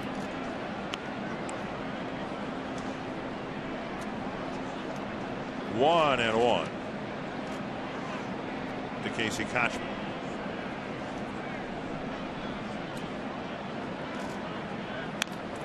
Necessity changes everything for a manager. The Twins would like to have Jim Hoey available to them in the second game, and I honestly don't know the answer as to how long they could let him go here today and still have him eligible to go tonight. But necessity may change that. Twins need to get 27 outs here, and Blackburn only got 10 of them. Swing and a miss, and Kochman tardy on the fastball. That's out number 2. Well, Hoey, when he signed way back with the Baltimore Orioles, has always been a reliever. Actually, he did start way back when, but in the big leagues, just a reliever. His longest outing, 2 innings, and that came against the Rays back in 2006. Good high fastball right there. Hoey picks up the first strikeout this afternoon for Twins pitching staff. Here's Brignac.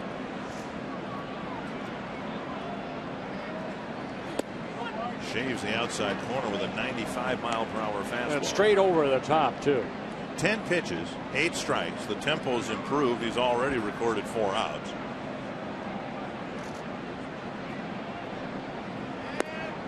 There's a good changeup right there. Same arm speed, and that's what you want from a changeup.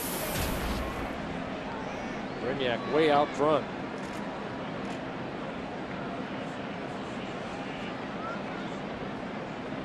Two strikes to the number 9 batter. Hoey trying to put up the first 0 of the day. I'm going to try to do this from memory. Remember, after Johan Santana fulfilled the Rule 5 obligation, then the following year he was with the club, the Twins sent him to the minor leagues, wanting him to throw nothing but the circle change. In Hoey's case, in a smaller sample size, it's the split finger pitch. Here's a solid single to center for Brignac. And that'll bring up Sam Full. Twins can go with you wherever you go this season. Subscribe to MLB.tv today to see every Twins game live or on demand on your computer and your favorite devices. Visit twinsbaseball.com to order and get more details. MLB.tv. Baseball everywhere. In-market blackout rules apply.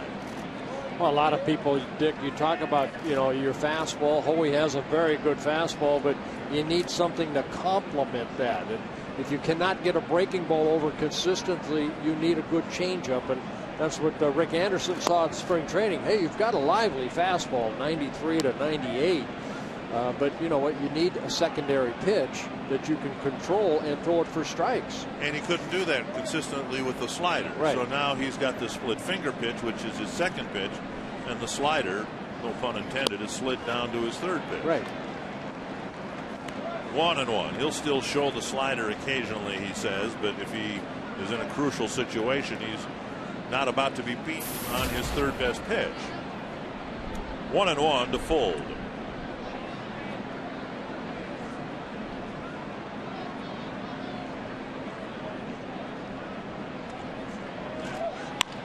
goes, and the pitch chopped to Morneau. He'll go to the bag himself and end the inning. Very good inning and a welcome sight for Jim Hoey. He's pitched an inning and 2/3 on a total of 15 pitches.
Turning to a nice day here at Target Field as the Rays lead the Twins. I'm Robbie Mikowski inside the Minnesota State Lottery Winner's Circle. I got $100 in Minnesota State Lottery tickets, Bert. This is Rachel Miller, and get this. She flew home from graduate school in Austria, a 12-hour trip, but she lives in Sioux City, Iowa, so after the 12-hour trip, she drove 6 hours just to watch her Minnesota Twins. What's this like for you, Rachel? I know they're not winning, but how much fun is this? I'm just glad to finally watch baseball and not football or soccer as it's called here. I'm just baseball, excited. It's your first time at Target Field? No, it's not. Second time.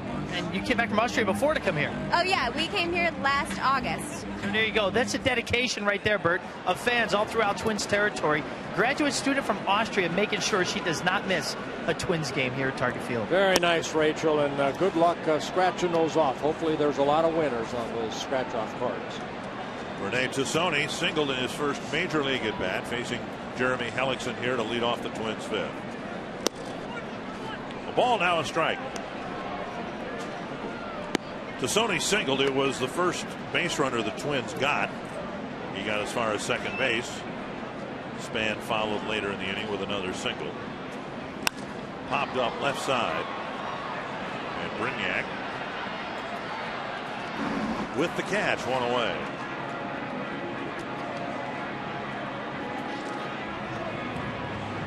Log on to FoxSportsNorth.com for complete coverage of the NFL Draft. Each day of the draft will bring you a complete breakdown of the Vikings selections. We've also got stories about possible trade scenarios and who the Vikings could pick at number 12. Plus, Jeremy Fowler of the Pioneer Press writes about the Vikings' approach to the draft. Check it all out, and you can do that right now at FoxSportsNorth.com and watch the special K-Fan on FoxSportsNorth.com draft show online tomorrow at 10:55. We'll be in Kansas City, and frankly I'll be a little tuckered out because we'll get in 1:30, 2 o'clock to the hotel. Then I got to stay awake and watch the royal wedding, and so I'll probably be unavailable to watch much of the NFL draft. Don't call my room. I'll be sleeping. You're not going to watch the royal wedding? No. Here's Steve Holm. Strike. There's that good curveball again by Hellickson. He uses it kind of like a changeup, Dick. You know, he already has a good straight changeup, but the curveball not real hard. It just kind of floats in there. You know, speed it up a little bit. Almost becomes another pitch like that pitch right there. 2-2.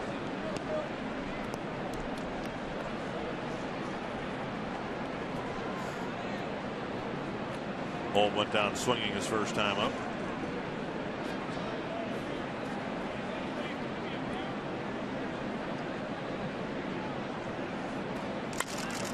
pop up right side.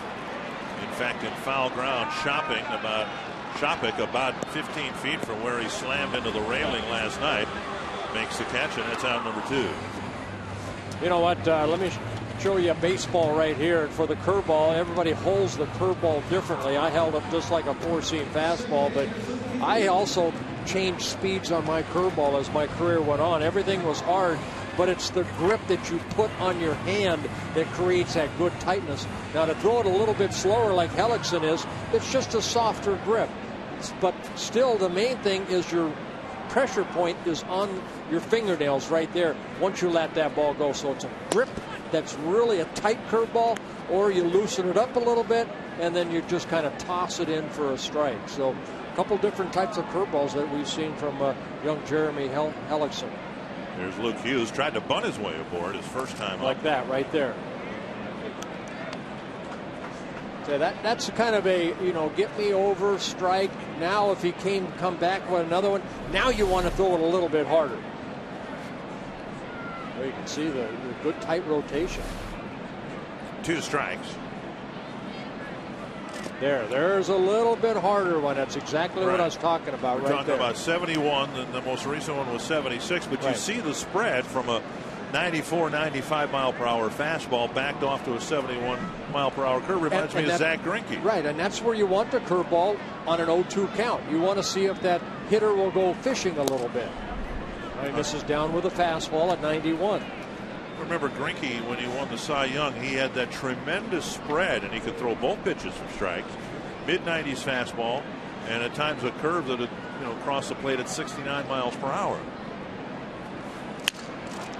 And a soft line drive. And it took a change up off the end of the bat, creates some soft line drive. A 1-2-3 fifth for Jeremy Hellickson.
Time now for a look at your Bryan Heating and Cooling Systems forecast. The MackeyWeather.com's Violetta Yas. Still no rain to speak of here for Game 2 of this doubleheader. Skies will be clear. In fact, by the time this game rolls around, it is going to be chilly out there, though. We'll get first pitch started at 55 degrees.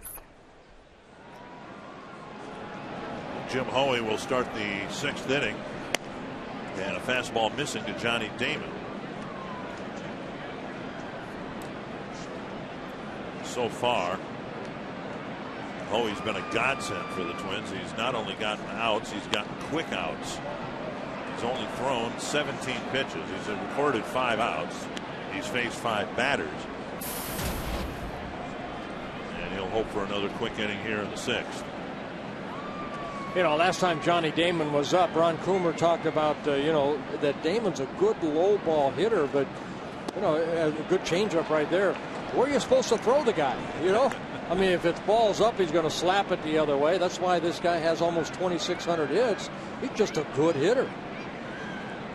You look foolish on a pitch, and then you throw it again, and then you line it in the left field. See what Hoey gives him on 1 and 2. 96-mile-per-hour fastball, but low.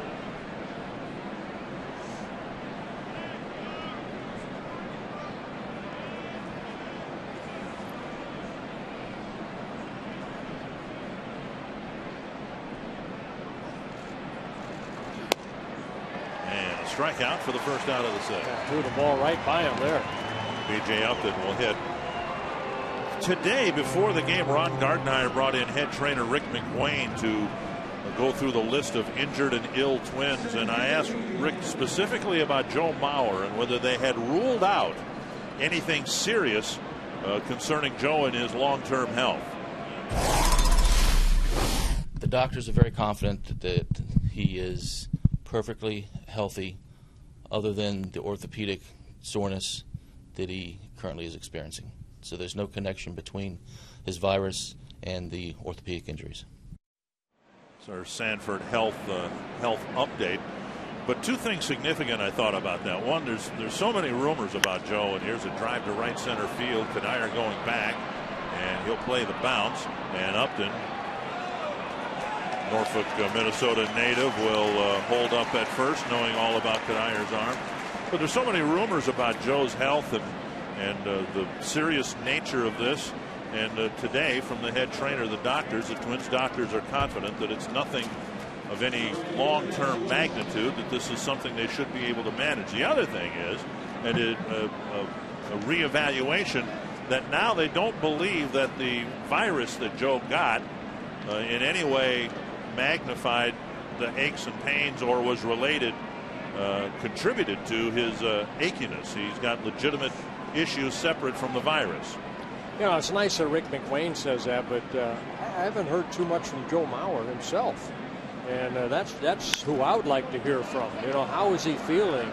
And, you know, how's the rehab going? And, you know, yeah, it's nice that Rick McWayne will inform us, but wouldn't it be nice if Joe Mauer were to kind of say, hey, this is how I'm feeling.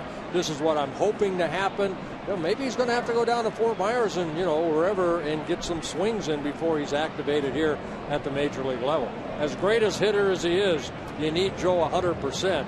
I want to hear from Joe how he's feeling. Just off the plate. To that end, the Twins medical staff will meet with Joe at some point today. Perhaps they've already had the meeting, and they'll map out now how to proceed and whether there is a rehab assignment that'll need to be made for Joe. And they'll try to, as best they can, map out the next week or so in the hopes of getting him back. Not today when he was eligible to come off the disabled list, but still sooner rather than later. 1 and 2. Because as a fan, which I am now, I want to know. I want to know. And I think, you know, that the fans should know. Upton takes off. Here's a little pop fly, and that'll land right about where Casilla is standing. So up by 6 runs, the Rays put on a little hit and run, and although it cost Joyce a bat, he had a little pop-up that would have come right to Casilla if they had not started the runner. Yeah, it was Alexi Casilla that was covering second base, so Joyce gets jammed right here. Casilla leaving his area, ends up sliding to get the ball back in, but runners at first and third with 1 out. Well, we'll see how Hoey can handle this Zobrist at bat. No activity in the Twins pen. The Twins want Hoey to at least get through the 6th inning here. And with Hoey, of course, he has the capability of picking up a strikeout. He's already racked up a couple of them in his outing here today.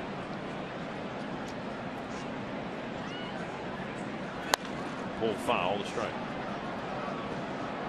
Delman Young put on the disabled list yesterday, and another update on our Sanford Health injury report. The interesting thing here is Young is eligible to come off of the disabled list in a week, but he will not travel with the Twins to Kansas City or Chicago, and he'll be evaluated and updated on a daily basis in the hopes that he can come back. Yeah, and that's the first time Delman Young has been on a disabled list, so he's always been healthy. So when it starts hitting the guys that are always healthy, you're saying, okay, what's going on here? But, you know, injuries happen. Delman Young needs some rest to, you want him back at 100% too. 112 runs driven in last year. Twins need his bat in the lineup, as they do Joe Mauer, as they do Nishioka. 1-1. And Zobrist backs out of the box.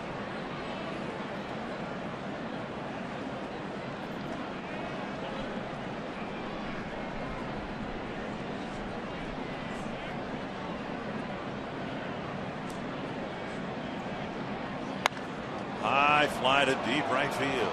Dyer heading to the corner. That's gone. A 3-run home run. And Hoey, who had gone 2 innings of effective relief, now gives up 3 straight hits and 3 runs. Now home run number 6 on the year for Ben Zobrist. A big 3-run home run. Now with 4 RBIs in a ball game. He's enjoyed Twins pitching.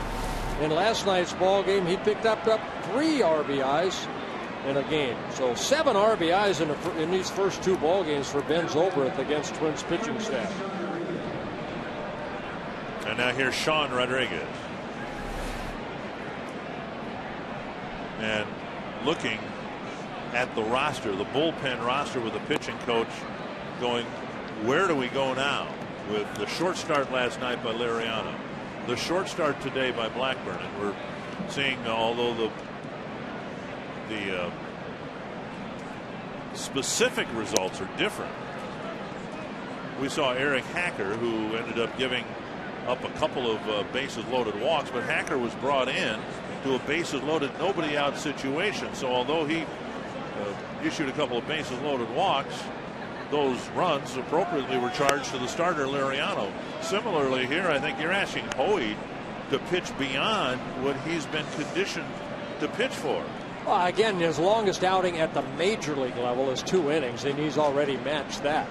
So, but you got to ask him to go a little bit more. You got Jones, necessity, right? I mean, you got Swarzak, who's going to start game 2. Their ball foul right there.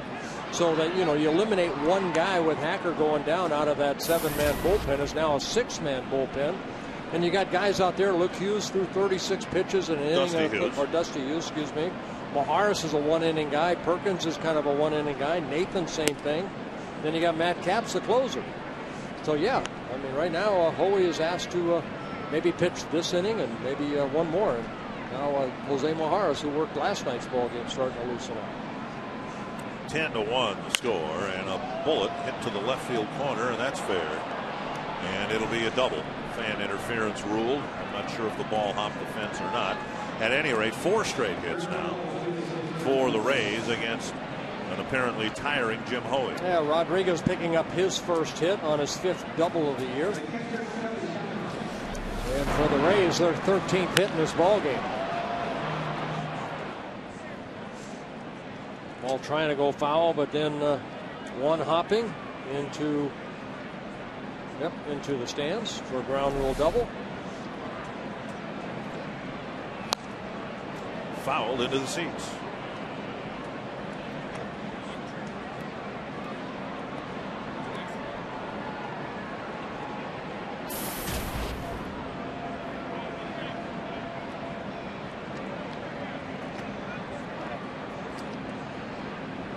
Twins have not had a position player pitch. Here's a pop-up near first. And Morneau tracking this. A foul ball catch and out number 2. Back to our trivia question. The record for most home runs by the Twins in one game, I had 6 with a plus or minus of 1.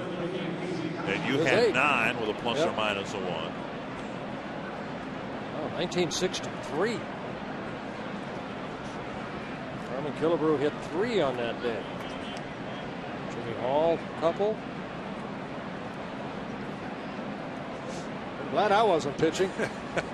I gave up 5 in one game. Really? And 1. All solo home runs. I told you, solo home runs won't beat you. But if you give up 5. Well, I think we won like 12-8, something like that. Oh, okay. Here's Kochman.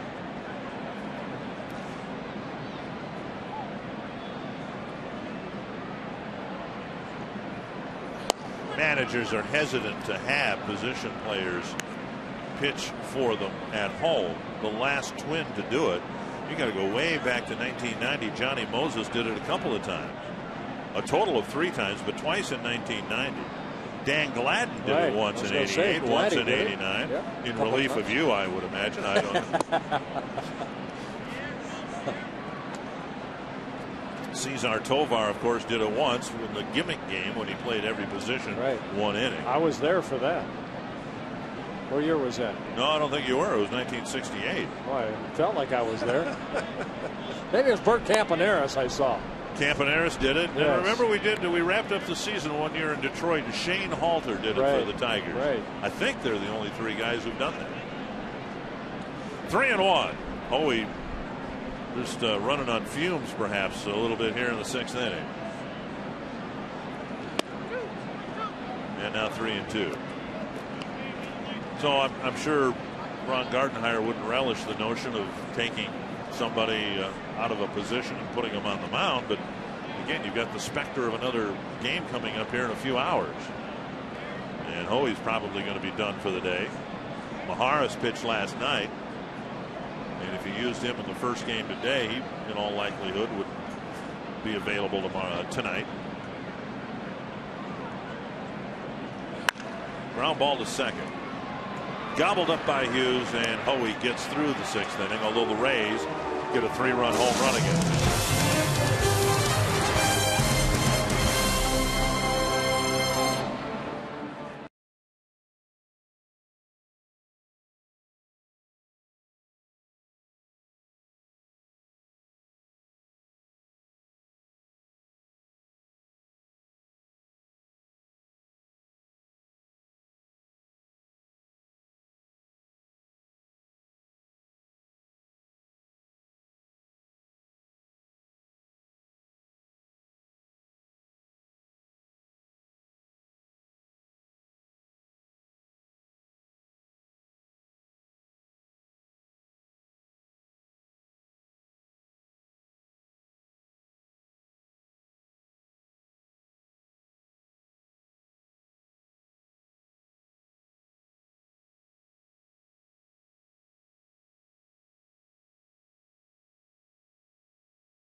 Welcome back to the Coors Light 6th inning of the Coors Light Freeze Can. Well, we have to go back to the first inning. Rodriguez a safety squeeze, but Blackburn flipping the ball to Steve Holm.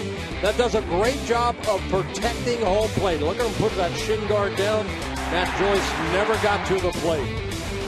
Frostbrook Coors Light Freeze Can. Now, you told me when we first replayed that pitchers actually practice that play in fielding practice? Yeah, pitchers fielding practice, little PFP, always try to end that, where pitchers, you come in, you flip the ball to the catcher with your glove. So something that they work in spring training almost on a daily basis. You never know when it might happen. It might happen one time throughout a season. Might be the only time we see it all season long. But Blackburn did it properly. Well, at the time, that was a significant cut down of a run because it kept the score 2-0, and the Twins still very much in the game. Here's Span, a single and 2 trips. And he takes a strike at the knees. And with all the offense that the Rays have put up, 13 hits, 10 runs, Jeremy Hellickson has allowed only 3 hits. And one of the hits, the solo home run by Michael Kadire. There's that breaking ball.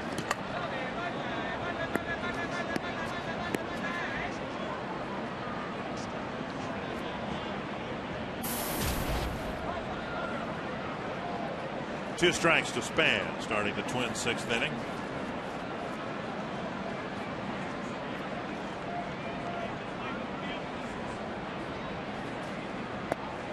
1-2.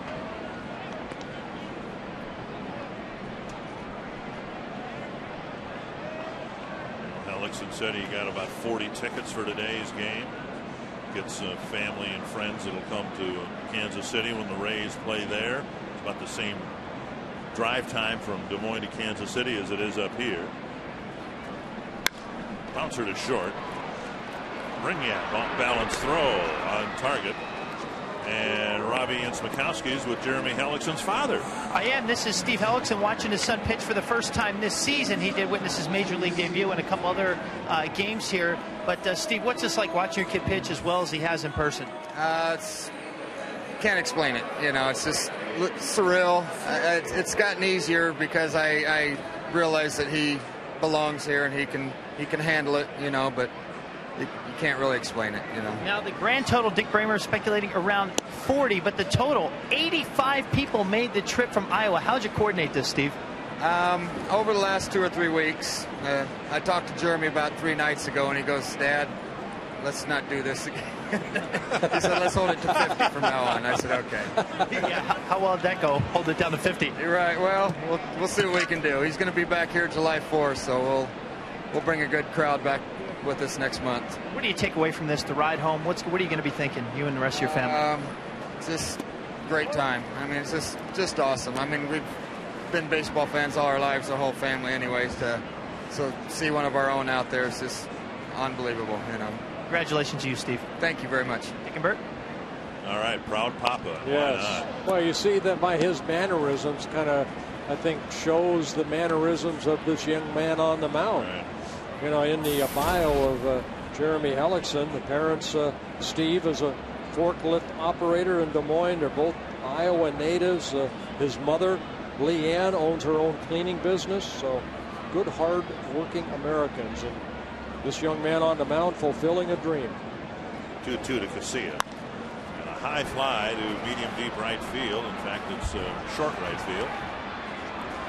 2 down, and then one to Jason Kubel. Well, only 3 hits by the Twins, 2 of them coming in the 3rd inning off of Jeremy Hellickson.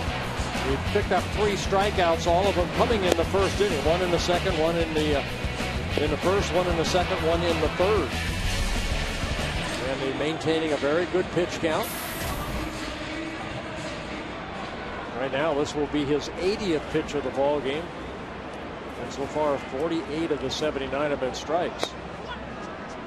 Kubel takes a strike with Hellickson seemingly in command of the game with command of 3 different pitches. He can throw strikes with the curveball, the fastball, the changeup. 1-1. You know, I think what we've seen too, Dick, is the location of those pitches all down. Our Quest high-speed pitch, Jeremy Hellickson, excuse me, at 93, and Blackburn at 93. Inside, brought to you by Quest high-speed internet.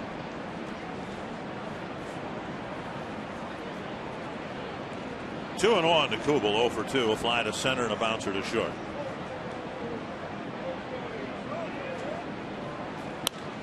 And a base hit to right. Kubel got a changeup, reached across the plate, and hooked it into right field for a 2-out single. Well, Kubel, you know, right there, he keeps his hitting streak alive. Now at 10 ball games for Jason Kubel. Ron Coomer broke it down, trying to let that ball get a little bit deeper into the strike zone. Kind of what Denard Span does so well. You know, let the ball kind of get right on top of you before you react. And see Kubel right there just kind of going down and lifting that ball up into right field. Here's Morneau, hit the ball hard his last time up. Joyce made a great play in right field to take an extra base hit away from him. Strike 1. And of course, the Twins down by 9 runs. The chance of a complete comeback aren't good. But within what's going to happen here in the last 4 innings, you know, Morneau hits his first home run. Maybe the collar's a little bit looser for him. Waiting for that first home run of the season. Up and away. 1-1. You know, every time I was on the mound, Dick, every pitch should have a purpose. Every pitch was important. Even though you're down by 9 runs, every at-bat still important to the Twins.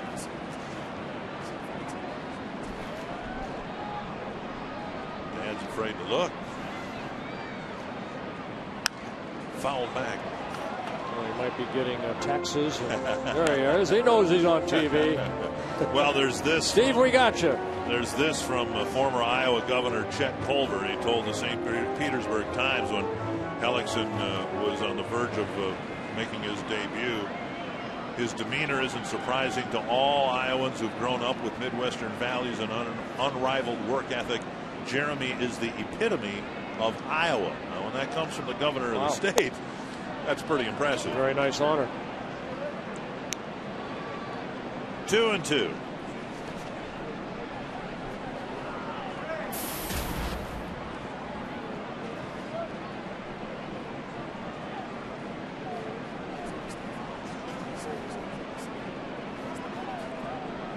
Two and two to Morneau.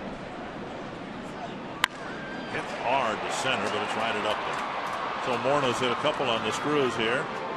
And Jeremy Hellickson's made Dan even prouder with 6 very impressive innings.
Minnesota Twins baseball on Fox Sports North is brought to you by fast, reliable, secure, heavy-duty internet from Qwest.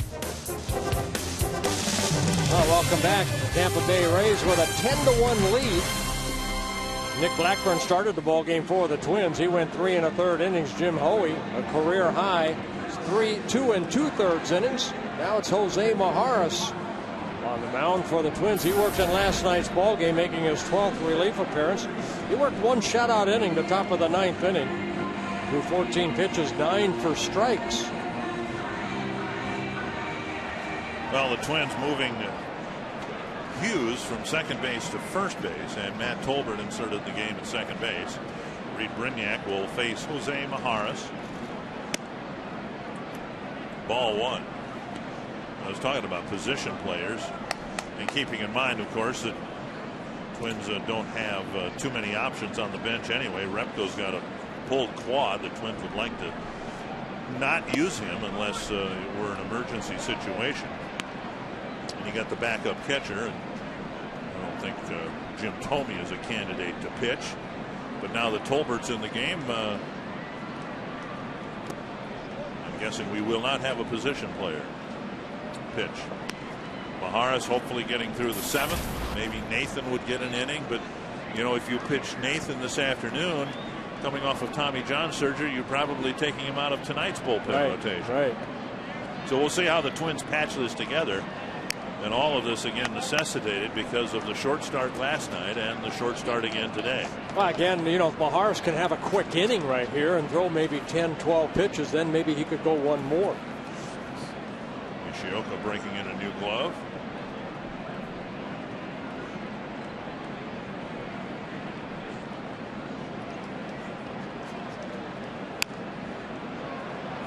And Majaras has a pitch fouled back by Brignac.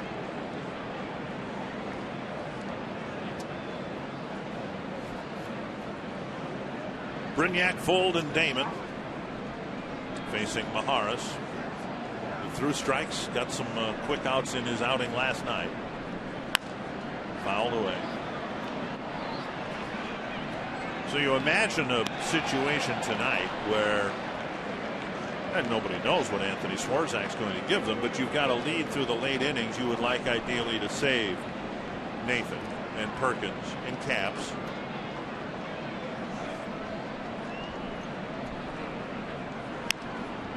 And another foul. Yeah, then you have these pest type hitters like Brignac right here, just keep fouling pitches off and gets that pitch count up quickly.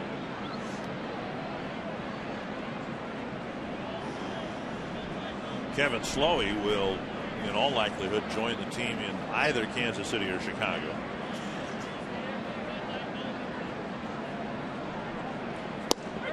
And called third strike. Brignac out on strikes, one down.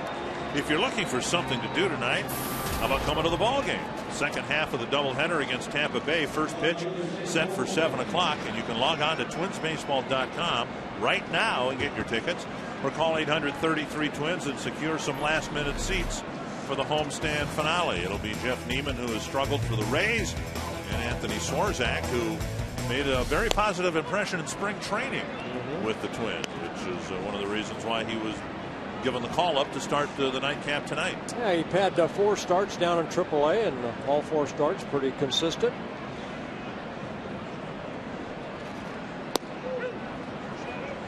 We think our precipitation is over.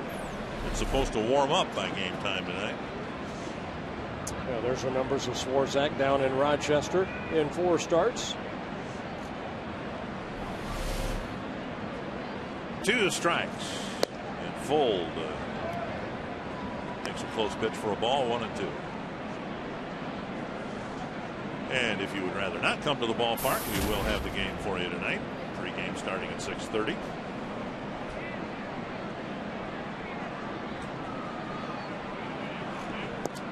Had this last year. Was it the Orioles, I think, wasn't it, where we had the doubleheader last year? Yeah, that's our only rain out here at Target Field. And other than that Yankee game, suspended game, right.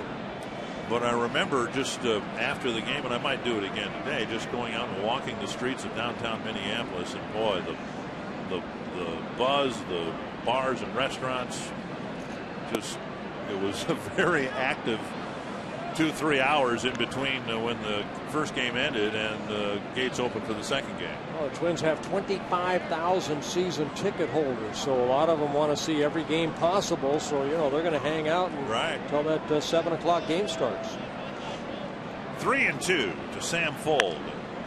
And the notion of a split doubleheader, I think I'm right on this. The only team that could get away with it was the Boston Red Sox. They were the only team that could have a split doubleheader because of the small capacity of Fenway Park. And then as different franchises had larger crowds and more repeat sellouts, then it became more commonplace to have those split doubleheaders.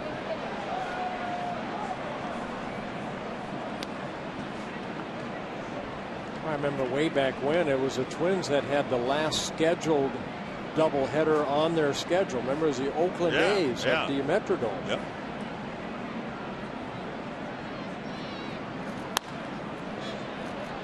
Knocked down by Hughes. Maharis covers and he gets to the bag. Good feed right there by Hughes to Maharis.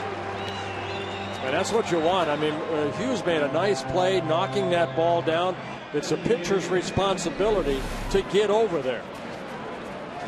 Maharis, even though his momentum takes him to third, he's got to beat a pretty quick runner, and Hughes feeds it right to him quick as you can. Give it to him on the run with something on it. So it's a bang-bang play, and Maharis there for the out.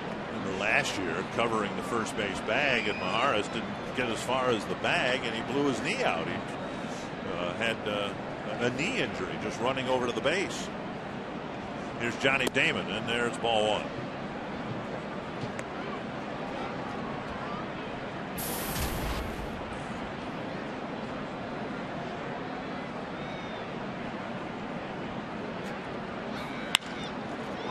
And Casillas will carry him off his glove into left field. A 2-out single for Damon.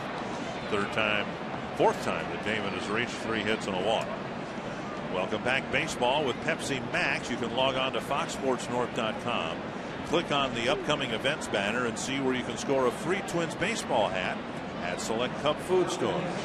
Also log on to foxsportsnorth.com and click on the Fan Zone tab for your chance to win a set of Major League Baseball caps.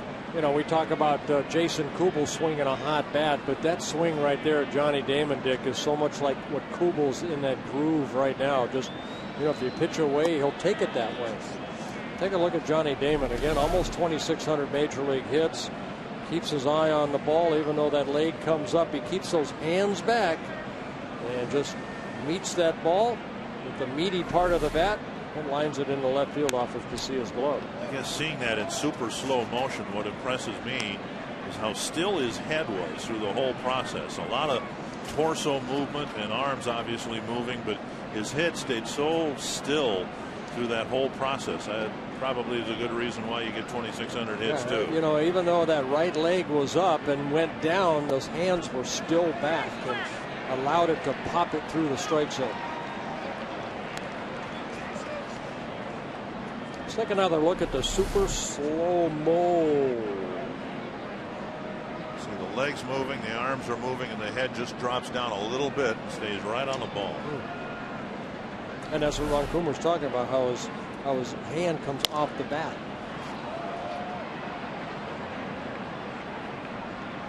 Flip back into the seats, 1 and 2 for B.J. Upton. See a lot of swings like that in the fantasy game. The speed with the super slow is what I mean. I mean, heads are moving all over the place, but the bat comes through the hitting zone about that speed with the super slow. With the super slow, yes. Well, Upton having a good day at the plate. He has 3 hits in a ball game. He's driven in a couple runs, scored a couple runs.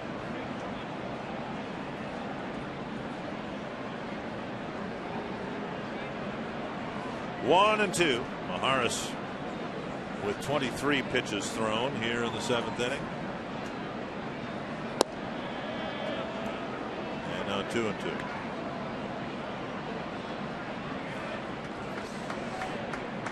You mentioned the fact, well, hey, if Maharis has a quick inning, maybe he can come back, but that's kind of against his nature. He tends to throw a lot of pitches when he's out there. Well, I was thinking last night, he threw 14 pitches yesterday. If he could do that, maybe one more. Fouled away.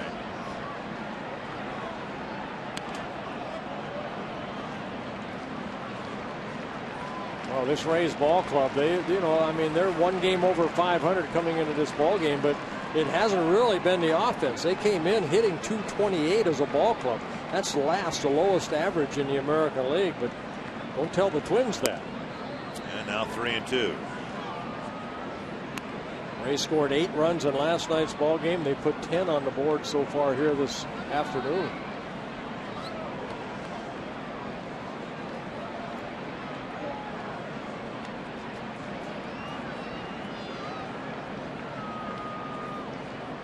Runner goes, and the pitch chop foul.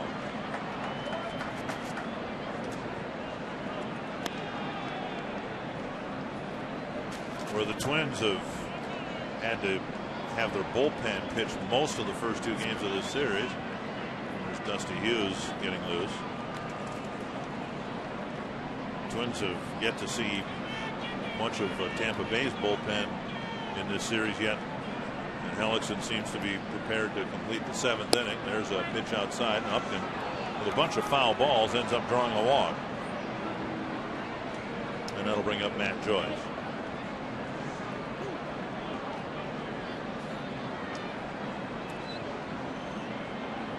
Joyce has a pair of walks, a pair of singles. There's been a lot of base runners. 5 walks issued again in today's ball game, after the Twins issued 9 walks last night. 4 walks charged to Nick Blackburn, who had only walked 5 prior to the game. Fouled back 1 strike.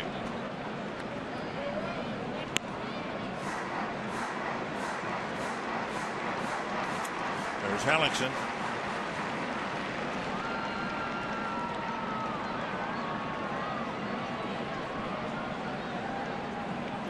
Breaking ball hits the corner.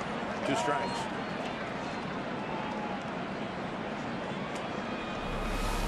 Yeah, this pitch starting right at Joyce kind of freezes him. Clips the inner half of the plate.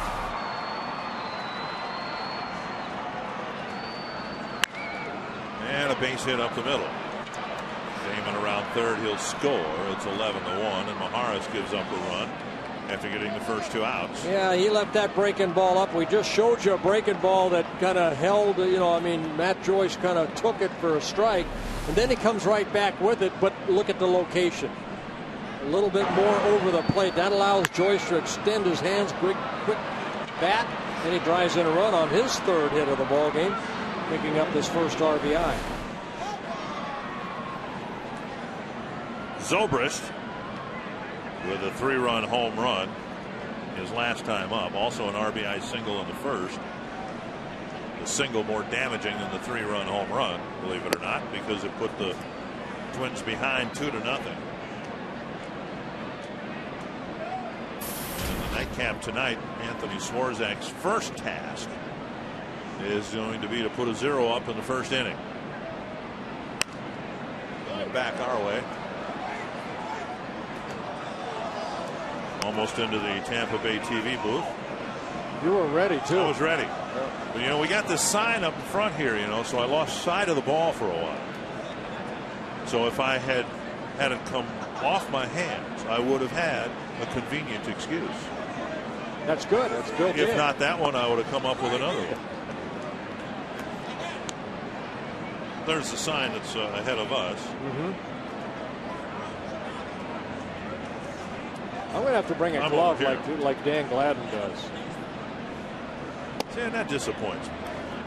I mean, a guy who, was an outfielder, major leagues, and then went over to Japan. I just wonder where he got that glove, because his glove was like 3 times as big as what he has now. Well, I think the one he used in games is the one TC uses now.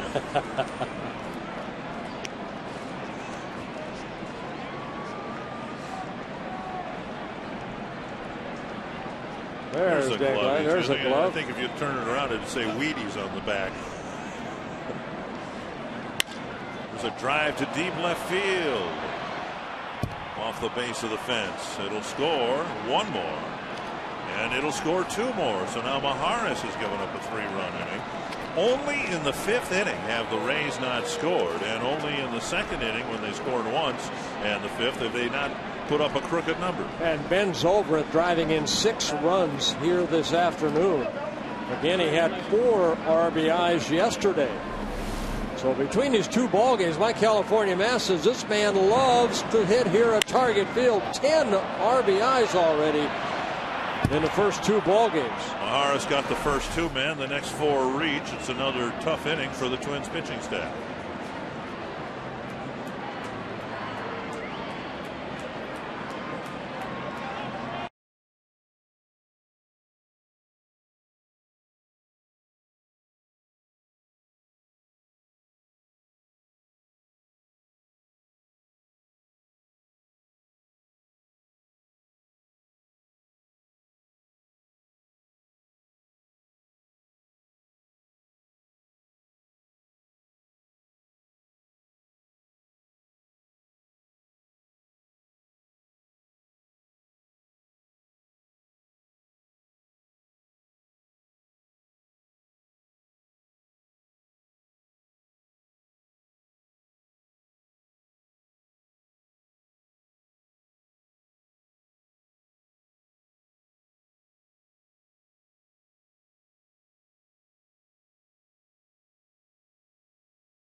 DNR to turn broken lumber into new trees every time this season a Twins pitcher breaks an opponent's bat. 100 new trees will be planted in Minnesota state parks and trails. The Twins support the state parks. You can too. Learn more at www.mndnr.gov. That's what the Twins need Anthony Swarzak to do tonight. Plant about 1,000 trees. Let's hope so. Bust about 10 bats. And Santa Claus is back. Looks more like Grizzly Adams. There we go. There's Santa.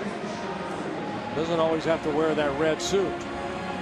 Well, here's Dusty Hughes. He worked in last night's ballgame, as I mentioned before. 36 pitches, 22 for strikes in an inning and 2/3. Didn't allow any hits with a walk and a couple strikeouts, making his 11th relief appearance.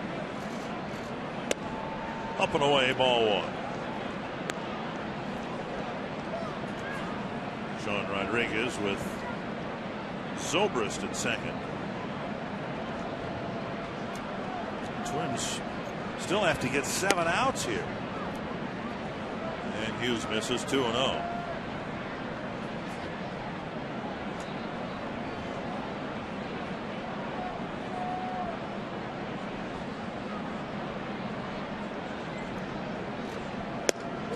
There's a strike, 2-1. Yeah, a little changeup right there at 79 miles an hour in a fastball situation.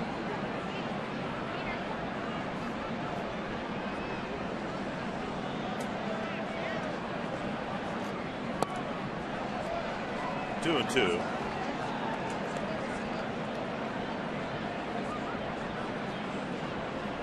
It seems kind of funny to say this. Twins had a scheduled off day on Monday, a rain out on Tuesday, and here we are Thursday afternoon, and the bullpen's out of whack. Now that said, Nathan hasn't pitched, Caps hasn't pitched, Perkins hasn't pitched, but you want, because of the night game tonight, you need to try to save those guys for what you hope will be meaningful innings pitched in the second game today. And Rodriguez strikes out. Hughes gets the final out of the 7th inning. It's time for the 7th inning stretch, brought to you by Medica.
Cold hard blast. Well, the biggest offense for the Twins was right here off the bat of Michael Kadire. Got a changeup right there from Hellickson. And the only run in the ballgame for the Twins came on Kadire's 3rd home run of the year.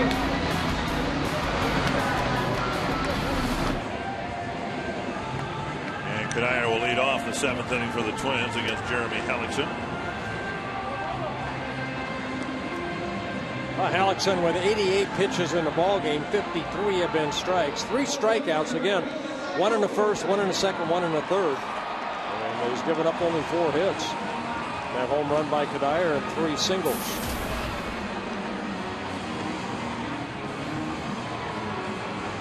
Kadire, Valencia, and Tosoni.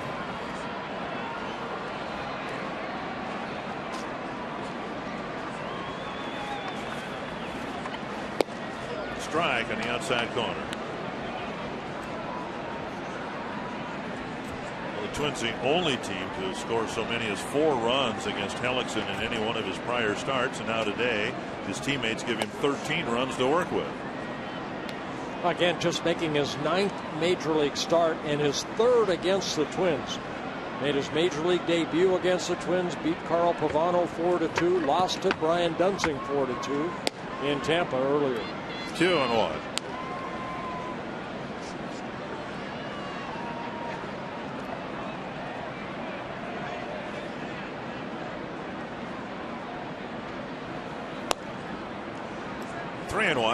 Mariners leading the Tigers 4-2, top of the 8th at Comerica Park. Tonight, the White Sox and Yankees will wrap up their series. Kansas City playing at Cleveland. Originally, of course, we were going to head to Kansas City after this day game. And we actually would have gotten to Kansas City before the Royals did. But now they'll play a night game in Cleveland, and we'll play a night game here.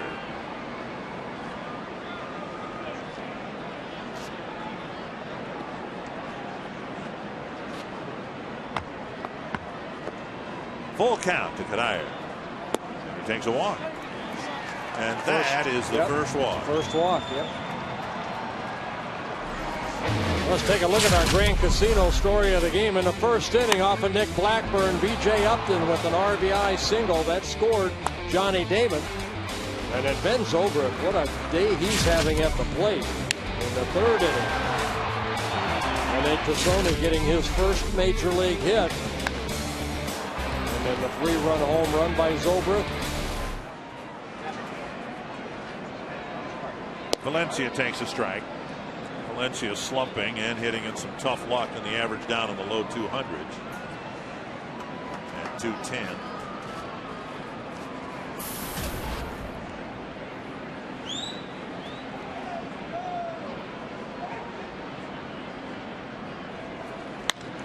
And poked to right field. Valencia with a sharp hit.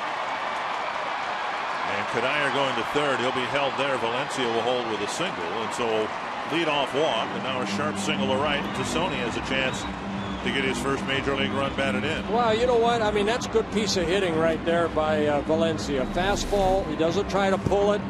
Look at the location. Just goes that way. Over the head of Kochman down that right field line, allowing Kadire to go from 1st to 3rd. The Twins get their 5th hit of the ball game.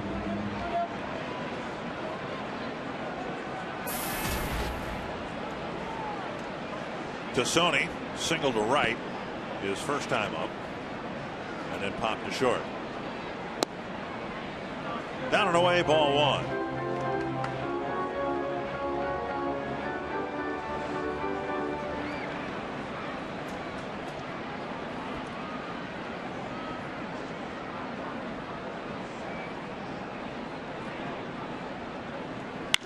Up the middle and through, a base hit. Second knock for Tosoni in his first major league run batted in.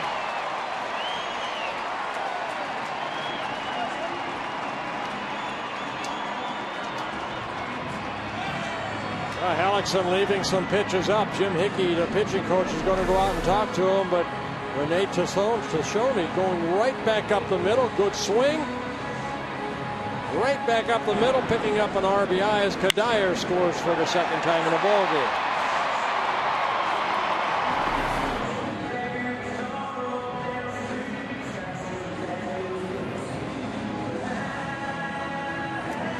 Saying, hey, get us to through the 7th inning if you can. We've got some people warming up. Jake McGee warming up. We've got Steve Holm and Luke Hughes, the next 2 batters, the 8 and 9 hitters.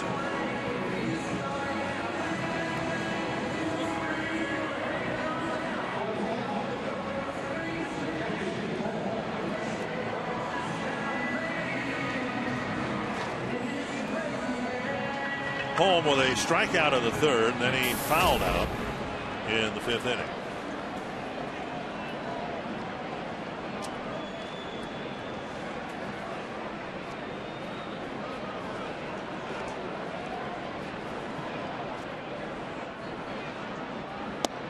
Changeup, and it's over for a strike.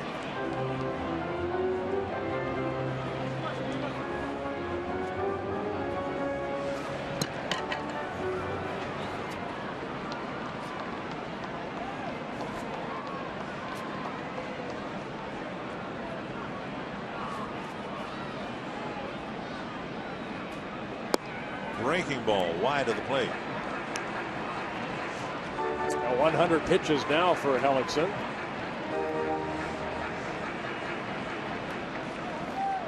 Drew Butera will catch the second game tonight.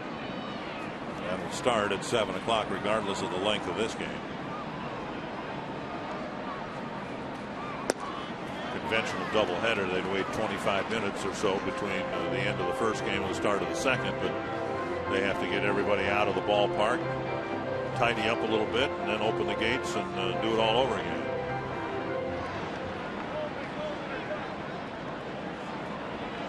Two and one.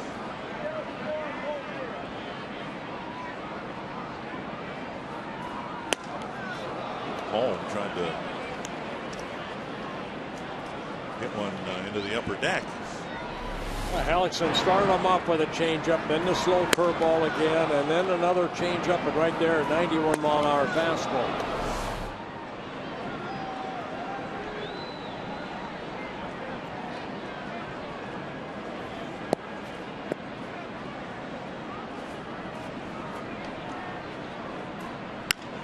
Bounce to third. Out at second. Relay to first. Not in time. Valencia advances to third. One away in the inning.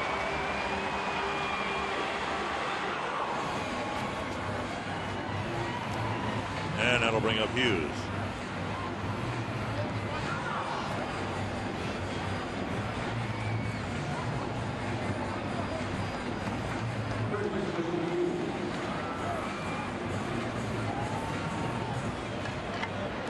Hughes tried to bunt his way aboard in the third inning, popped it up to the pitcher Hellickson, and then he hit a soft line drive to Rodriguez in the fifth.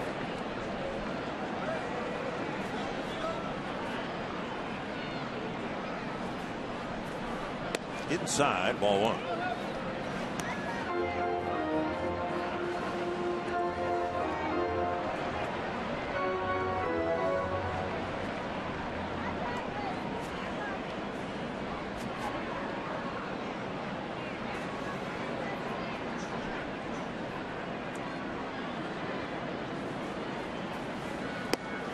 You know, the Rays letting Hellickson shoot past 100 pitches. It's just 105 pitches, but really this is about the only time the Twins have threatened to put together a big inning against him. So it's not like he's thrown a lot of pitches under duress, and Jim Hickey's going to see how his young right-hander can wriggle out of this after the inning started with a walk and 2 hits. You know what, Dick, I think that Joe Madden and Jim Hickey, they're these type of coaches and manager that will let that starter go a little bit deeper. You know, they have 100 pitch count, but Hellickson's most pitches he's thrown in a ball game 111. That came against the Twins a couple starts ago. So they'll let that pitcher, as long as, like you mentioned right there, not under duress, and you know, look at, he's got a 9-run or 11-run lead. See if they can work out of it. And Hughes spanks a single to center. Twins will get another run, and it's 13-3. There you go. Luke Hughes, who got 3 hits last night for the first time at the major league level, picks up an RBI with a base hit up the middle, driving his 3rd run as Valencia scores. And now that will be the end of the line. Look at that pitch down below the knees, and Hughes just golfed it into center field. So Hellickson will be able to tell where all the Des Moines fans are, because they'll give Hellickson a tremendous round of applause here. He pitched pretty well, kind of back on his home turf. And there they are, the Hellickson clan, friends, family, everybody from Des Moines cheering their native son.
here in the 7th. They need a lot of hitting and a lot of walking and a couple of home runs to jump back into the game. But McGee comes out of the bullpen. Jake McGee, the pitch to Denard Span here in the 7th. Yes, Twins saw Jake McGee in Tampa making his 10th relief appearance. A guy that has pretty good fastball in the mid-90s, a curveball and a changeup in his 2nd season with the Rays.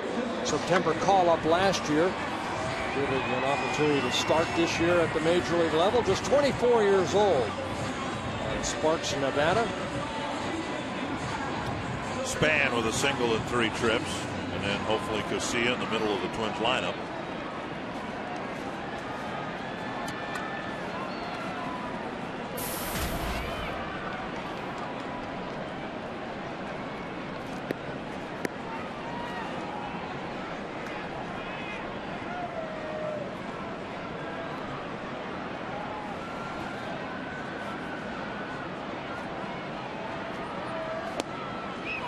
On the outside corner, strike 1.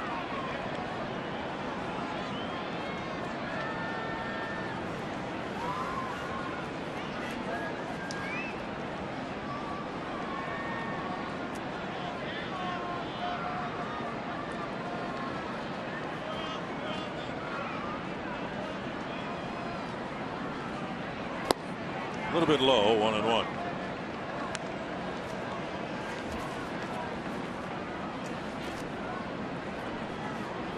McGee and Cesar Ramos, the 2 left-handers for the Rays out of the bullpen. J.P. Howell hopes to come back and be with them by the time the Rays come back through here again in July.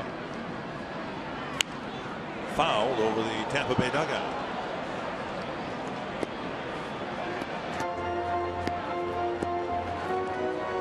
Seattle's opened up a 7-2 lead over Detroit. Tigers threatening to fall back below 500. Just one team in the division above 500, and that the Cleveland Indians, whom the Twins took 2 from in a rain-shortened 2-game series here last weekend.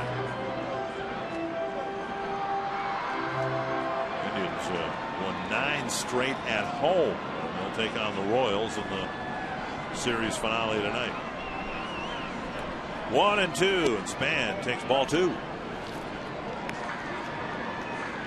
I see the Indians at 15-8. The Twins only 5.5 games back coming into today's play. Again, your goal right now when you're 4 games under 500, get back to 500 if you can. Doesn't look like they're going to do it here this afternoon, but they'll get a little bit closer hopefully in the nightcap.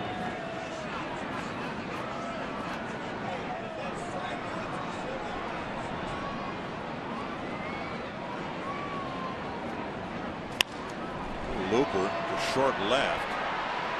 Dangerous play and a nice catch made by a charging Sam Fold 2 away.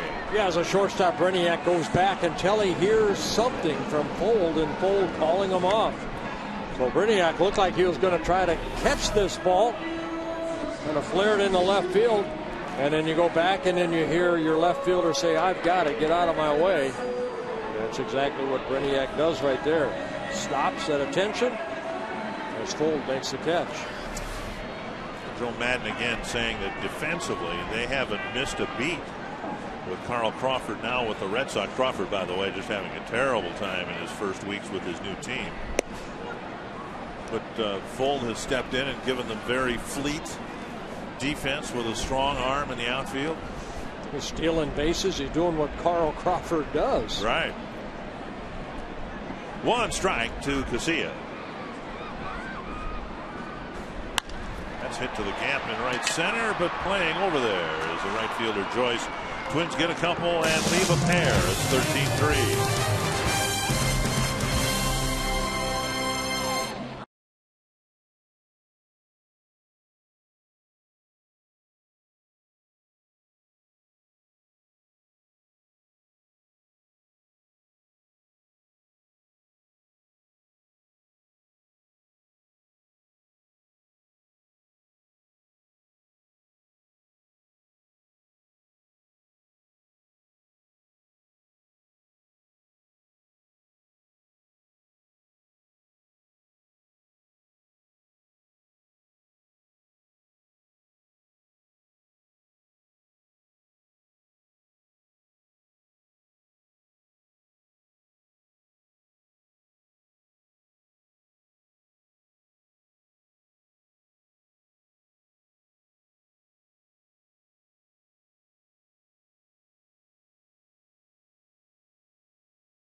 Now there's better days for this ball club ahead as they're down by 10 runs to the Rays here this afternoon.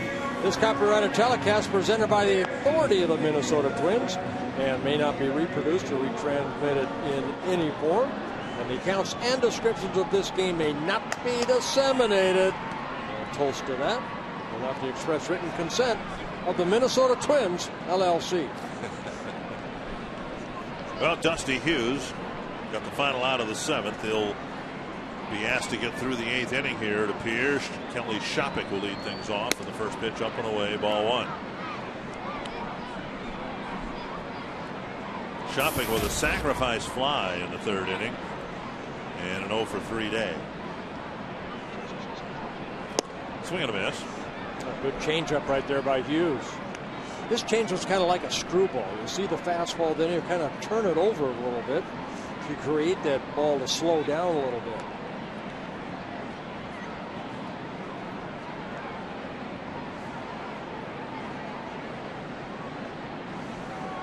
Eddie Guardado used to do that for his changeup, right. Kind of like a little screwball. Eddie Guardado used to do a lot of things. Yes, he did. Every day, Eddie. 2-1 to Shopik. And wide of the plate, 3-1.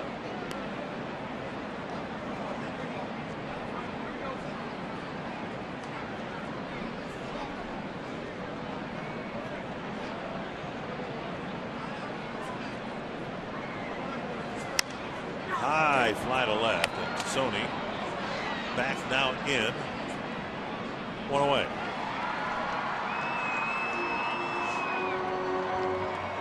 Well, that changeup right there, you see him pull the string a little bit.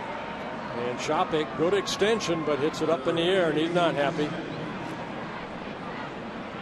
You see, I think what we've seen from the Rays hitters, I mean, Rodriguez hit into the double play, throwing down his helmet right there. Shopik, you see the determination. Even though they're up there by 10 runs, they realize that every at-bat is important to them. I like to see that. They're upset at their performance on that one swing. 1-0 to Casey Kochman.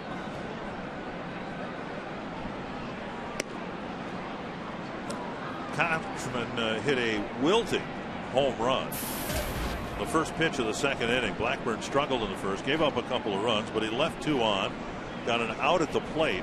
The Rays could have had so much more. Here's a bouncer to 3rd, and Valencia sets and fires 2 away, and then Kochman hit that leadoff home run in the 2nd, and Rays were back in business. Target Field will remain busy this weekend while the Twins are in Kansas City.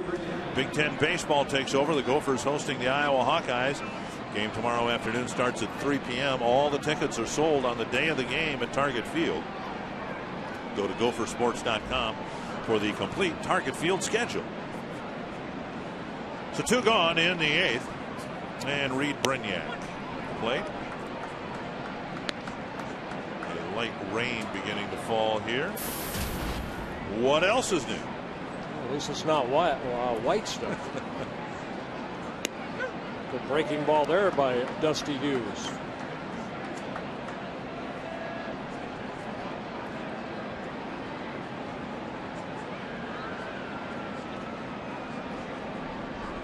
Drop down sidearm, kind of threw a frisbee up there. Yeah, he'll do that once in a while.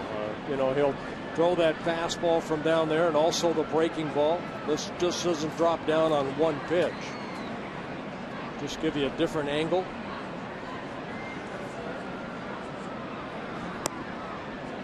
Two and two. No activity in the Twins bench, so clearly Hughes is asked to get through the 8th, and then he might be asked, have you got one more in you? Can you go through the 9th? Or whether the Twins might put the 9th inning into the hands of Joe Nathan. We will have to wait and see. Or Drew Butera, for that matter. Well, you want an everyday player to pitch, don't you? We haven't had it in 20-some years. 3-2 to Brignac.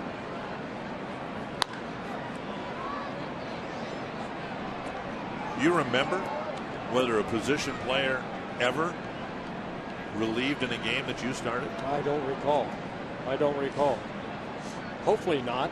I think that's something that means the score is like 16-2. Full count again to Brignac. A high fly down the left field line. Tosoni chasing it. Casillas there. And it's Tosoni in foul ground. Makes the catch. Dusty Hughes 4 up, 4 down. We'll see whether he's sent back out there for the night.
Rough day here at the ballpark this afternoon for the Twins, but we're going to break it all down immediately following last pitch on Quest Twins Live, featuring the Toyota postgame wrap. Among the topics to be discussed, black and blue. I think that one, Dick and Bert, is a little self-explanatory. 13-3 the score right now.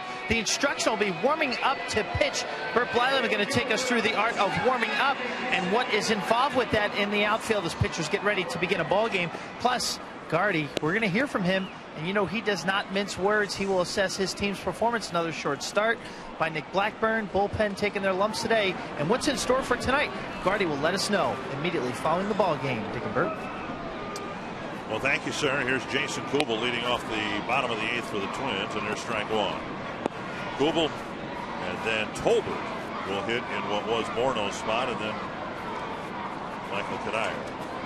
I guess the instructional are going to take me down to the bullpen and kind of go through my routine, what I did to prepare for a ball game, as I think most pitchers do. You have a little routine. Everybody has their own little routine to get ready to come out to pitch on the varsity mound. Well, how did you develop that, though? I mean, you've talked about watching Jim Perry, Jim Cott, guys like that. I mean, is that what you picked up on as you got through your rookie season?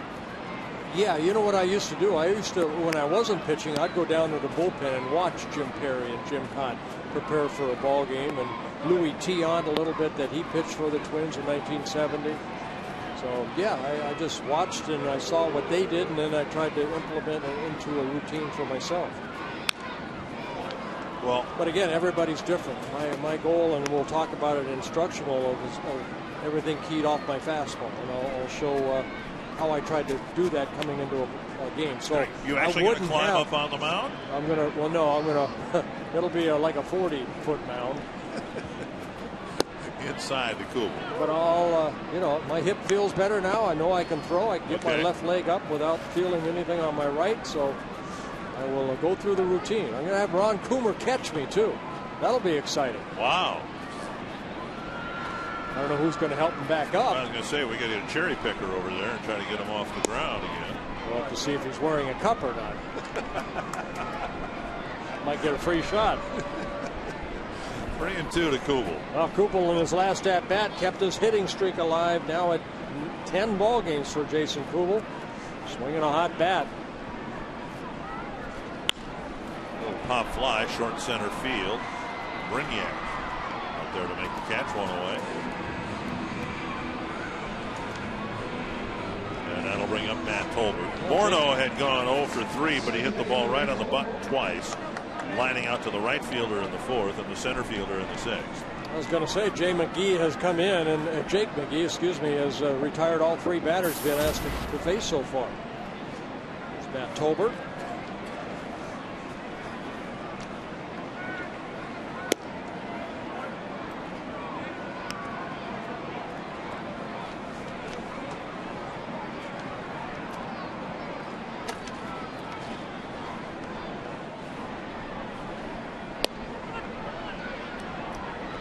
One and one.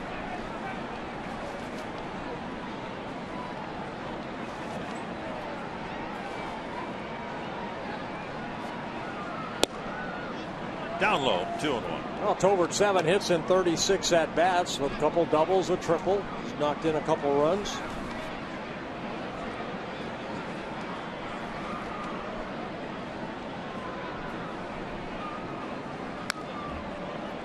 Fouled to the net.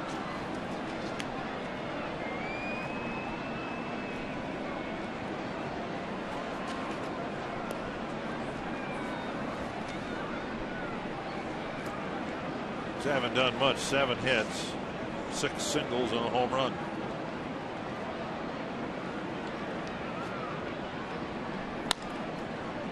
Bounce foul. The Twins lose this ball game. The record on the homestand's 2-2. Remember, they had a losing homestand the first time in a little 5-game series that they had with Kansas City and Oakland. Yeah, the Eastern Division has been tough on the Twins coming into play. They're 5-10 against the Eastern clubs. Lifted to short right field. And Joyce makes the catch out number 2. In the Eastern Division, the Rays getting above the 500 mark yesterday and appear to be on their way to moving another notch up today. And the Yankees will try to get a split in their 4-game series with the White Sox tonight. Yeah, Boston off to a slow start. You know, they're kind of like we did what the Rays did, but they're trying to get back to 500.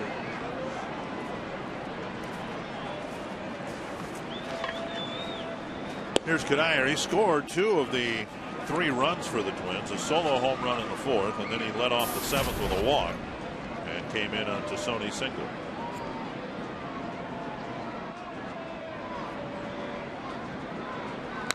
Fouled back. 2 strikes.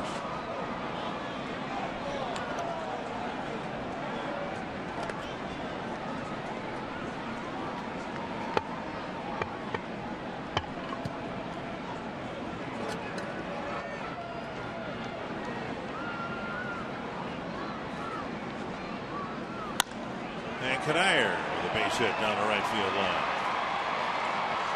And he's going to try for 2. And he's out. Well, that ends the 8th inning. And we go to the 9th with the Rays up by 10.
Well, Rene Tosoni with a major league debut that he will remember for the rest of his life. It's been a good one. A couple Very of folks huddling up there trying to stay warm. And Dusty Hughes taking one for the team here. He has pitched effectively, but he's been asked now after pitching last night. There's a chopper over the mound. Kusia spins and fires. Can't get much on the throw, and it'll be an opening base hit for Sam Fold here. But Hughes has retired the 4 men he was asked to get, and now is out there to pitch again in the ninth. Yeah, Felipe Lopez pinch hitting for Fold. Ends up getting a base hit. Steadier rain coming down. And here is Elliott Johnson hitting in Johnny Damon's spot. Johnson's had a kind of a adventurous couple of days here in Minnesota, low-lighted, I guess, by coming down with the flu and spending some time in the hospital. Bouncer left side, and that's through for a hit. So first and second, a couple of quick singles here in the ninth inning, and that'll bring up Upton.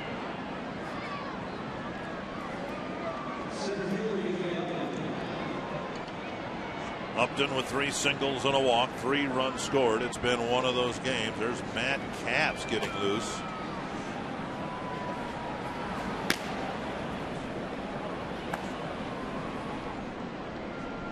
I think the Twins would love to get Hughes through this ninth inning without any more carnage.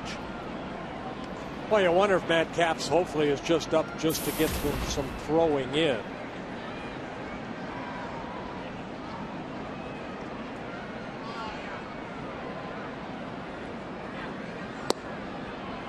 And now 2-0.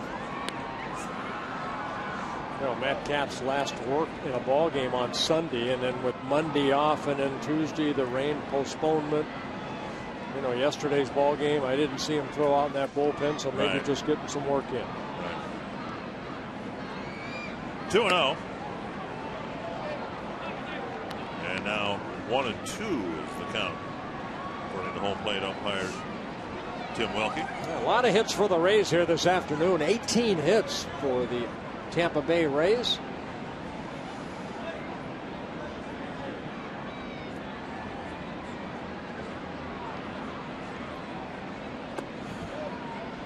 Two and two.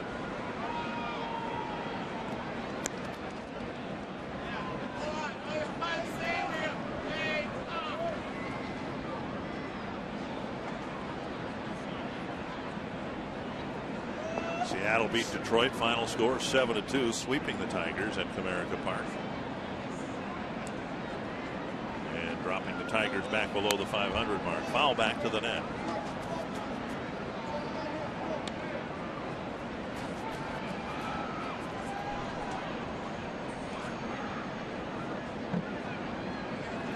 Well, Hughes with 30 pitches again yesterday. The last night's ball game, he threw 36 pitches, an inning and 2/3.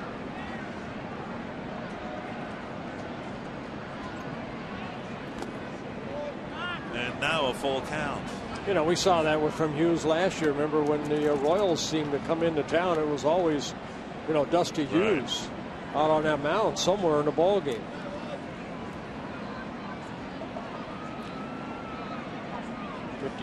Relief appearances last year for the Royals. And 56 in the 3rd inning. So his assignment as he walks Upton now to fill the bases, and we'll see if the Twins are forced to make a move here.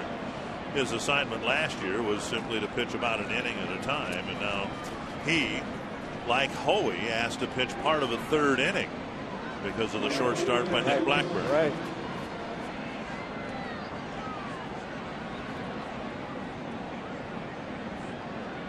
I'll see if Hughes can get out of this here. He probably doesn't have much longer on his leash here with Matt Joyce, the hitter, and the bases loaded.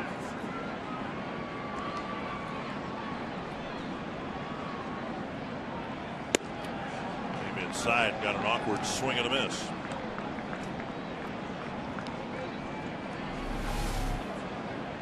Well, dropping down a little bit, throwing fastball. Joyce swinging through it. Joyce 3 hits in a ball game. He's driven in a run. Foul back, 2 strikes.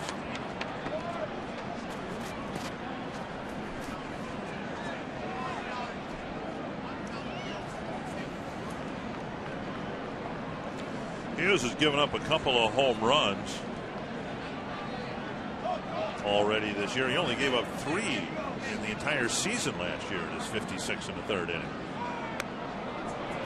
Very slow pitch. He tried the Dave LaRoche lob, trying to hit big changeup. They clocked it here at 55 miles per hour. Slowed up. It's all right.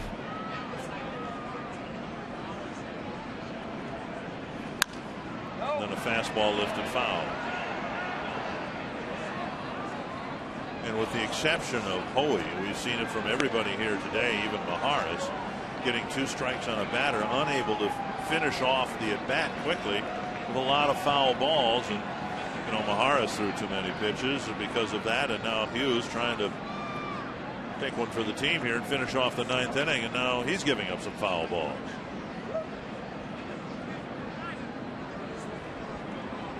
Twins playing the infield back. They'd love to get 2 outs on 1 pitch here and keep Capps in the bullpen.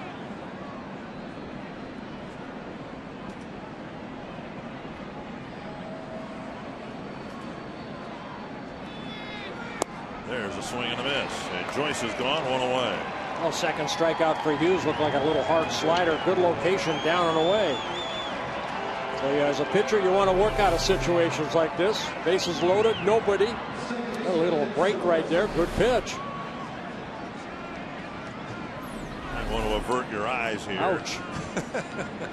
3 hits for the number 2 batter, 3 hits for the 3rd place hitter, 4th place, 5th place hitter. I think this guy right there, Ben Zobrist, is the guy you have to look at right there. 6 RBIs in this ball game.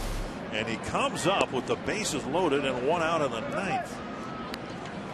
Now I know the club record for the Twins for RBIs in a game is 8, held by Glenn Adams and Randy Bush. And if we get a foul ball or 2 here, I'll try to find. Right there it is, right there. Yep. 7. Okay.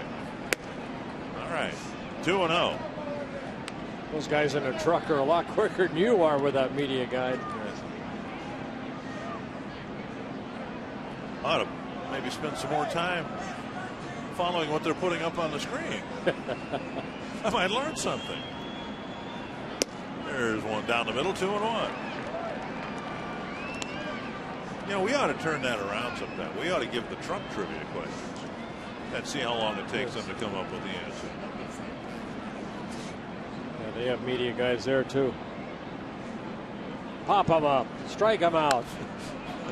Foul back.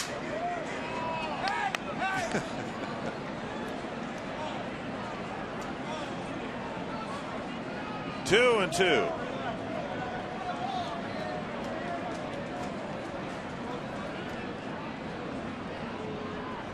Zobrist with an RBI single in the 1st, a 3-run homer in the 6th, a 2-run double in the 7th, and now to left field. Tosoni chasing it, can't make the play. He'll drive in 2 more runs and set a club record with his 7th and 8th runs batted in here today. Yeah, second back-to-back 2-run doubles for Ben Zobrist, and what a series he's having. 8 runs driven in here today after 4 RBIs in yesterday's ball game. And Ron Gardenhire with a slow walk to the mound to get Dusty Hughes.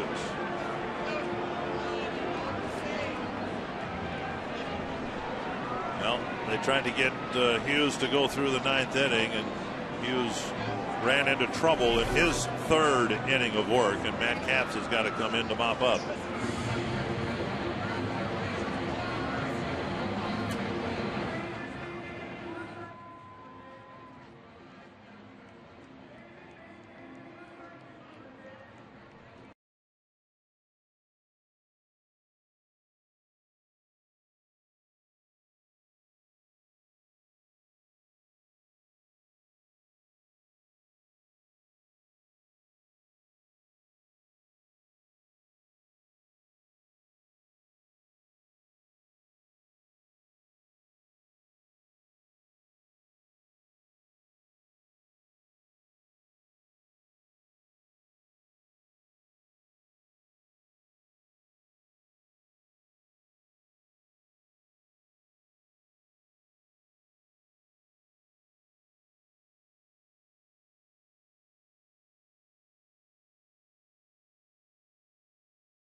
It really has. Ben's over it. Again, last night he had 4 runs driven in, and here today, RBI single in the first inning, then a 3-run home run in the 6th inning, then a 2-run double in the 7th inning, and we just saw the 2-run double here in the 9th.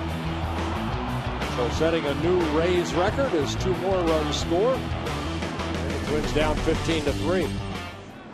Here's Sean Rodriguez, couple of runners in scoring position, and Matt Capps comes in to try to get the last 2 outs of the 9th inning. Remind me never to put on my scouting report, stay away from multi-run innings. There's a lot they of haven't done that very numbers. well at all here No, they tonight. have not. A 2, a 2, a 2, a 3, a 3, a 2. Too many crooked numbers. See Matt Capps coming in. Bring your closer in. But one thing about Matt Capps, he's pretty resilient as far as his arm and everything. But still, all of this, I mean, you have to go back to the starters. Hughes' numbers aren't going to look very good here today. It may end up being 4 earned runs. They're all the crooked numbers. And, Hoey got into the same situation, being asked to pitch beyond what they're conditioned to pitch. 2 strikes.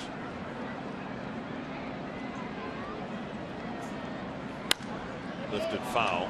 I don't know how many foul balls the Rays have hit last night and here today. It doesn't seem like they're swinging and missing very often. They're making contact and they're fouling. I know Brainiac seems like he's fouled off a lot of pitches. Upton's fouled off a lot of pitches.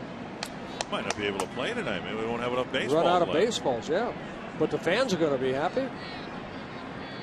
All 38,215 get a baseball. And Capps gets a strikeout for the 2nd out of the inning.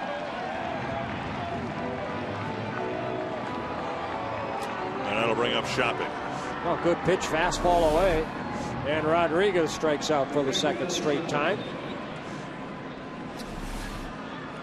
And you see there the difference between a strike and a good strike, with Capps hitting the outside corner at the knees with some authority behind the pitch. And the Twins hope that he'll deliver some pitches like that in the nightcap.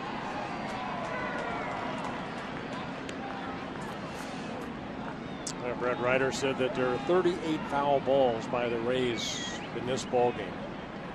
Well, that's not that many considering the Twins have thrown, what, 1,200 pitches here today?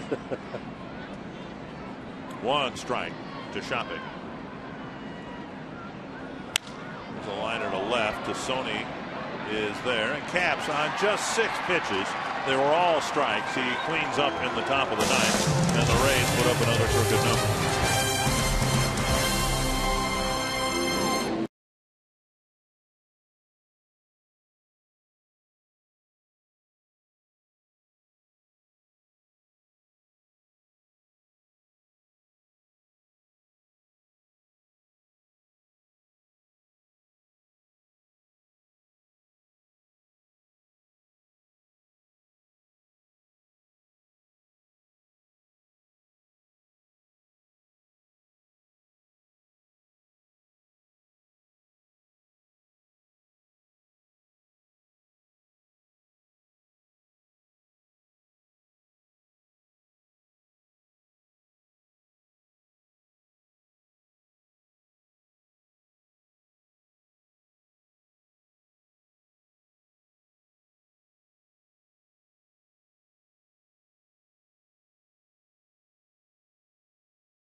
The game reset. Well, Ben Zobrist having club record 8 RBIs in this ball game, 4 for 6 in the ball game. B.J. Upton 3 for 4. Johnny Damon no longer in the ball game, but he got 3 hits. So a lot of offense for the Rays here this afternoon in game 1 of a day-night doubleheader. And Glenn Adams, a long time ago in the 70s, got 8 runs batted in, and then about 10 years later, Randy Bush did it. Remember, in the case of Randy Bush, his last 3 runs batted in came on a 3-run home run against Jeff Kunkel, who was a position player, asked to pitch. And we thought we might be faced with that here today, but Ron Gardenhire somehow got through the game. And now Andy Russell will pitch for the Rays. Yeah, Russell 6'8", about 255 in his first season with the Rays. He's pitched for the White Sox and the Padres.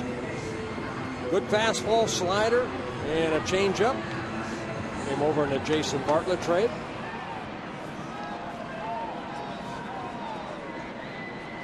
Sean Rodriguez now in left field.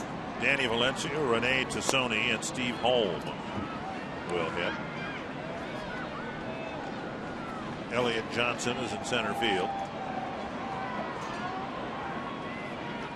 1-0 to Valencia. Valencia singled and scored his last time up.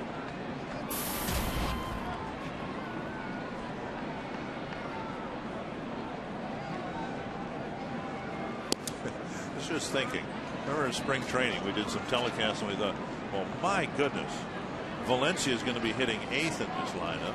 Kubel's going to be hitting 7th, and that's happened what, a handful of times. Most of the time everybody's been moved out of their original spot in the batting order because the middle of the lineup has been hurt or sick.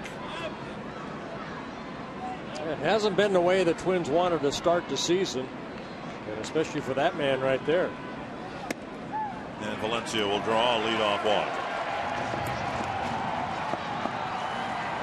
So as lopsided as the score is, a very pleasant afternoon for Rene Tosoni. Got Tosoni in his first major league at bat, a base hit. And then in his third major league at bat, has a chance to pick it up an RBI, and he does his first major league RBI, driving in Michael Kadire.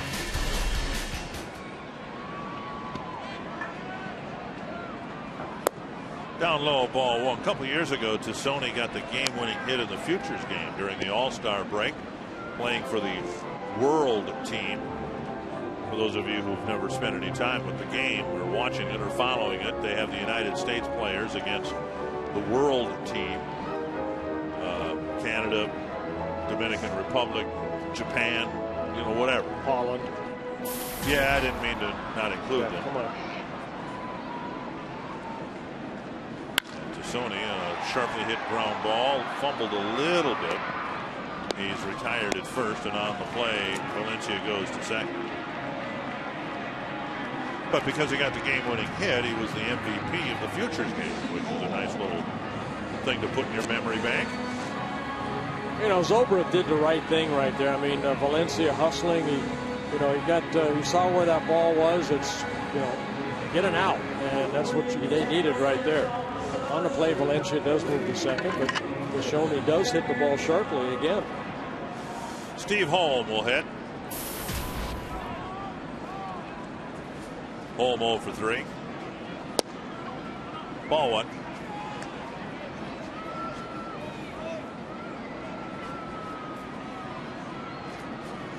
Again, Drew Butera expected to catch the second game. With Anthony Swarzak starting for the Twins. Was called up after the game last night. Eric Hacker sent back down. And a tough break for Hacker. He got squeezed because Liriano's start was so short. Twins had to burn him up last night and unable to make his first major league start today. Out number 2 on a home fly ball, and that'll bring up Luke Hughes. And it might very well be that Anthony Swarzak will get sent down after the game to make room for Kevin Slowey, who might join the team in Kansas City.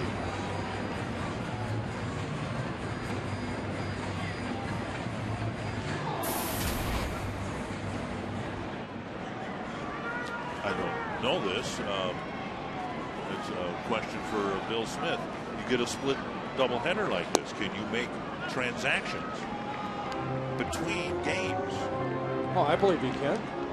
Once a game is over, I believe you can. So you could, if the Twins had Kevin Slowey here, just as a for instance, they could deactivate someone and add him to the roster in time for the nightcap. That is a good question. Trades have been made between doubleheaders. I remember Joel Youngblood one time was traded between games from one club to another.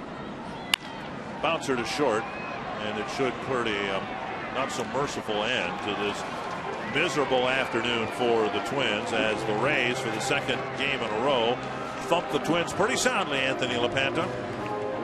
We'll show you how they did it. We will break down how Nick Blackburn struggled at Target Field today. We'll take a look at a huge night offensively for Ben Zobrist. More on our partnership with KFAN. Tim Laudner was there today. All next on Quest Twins Live.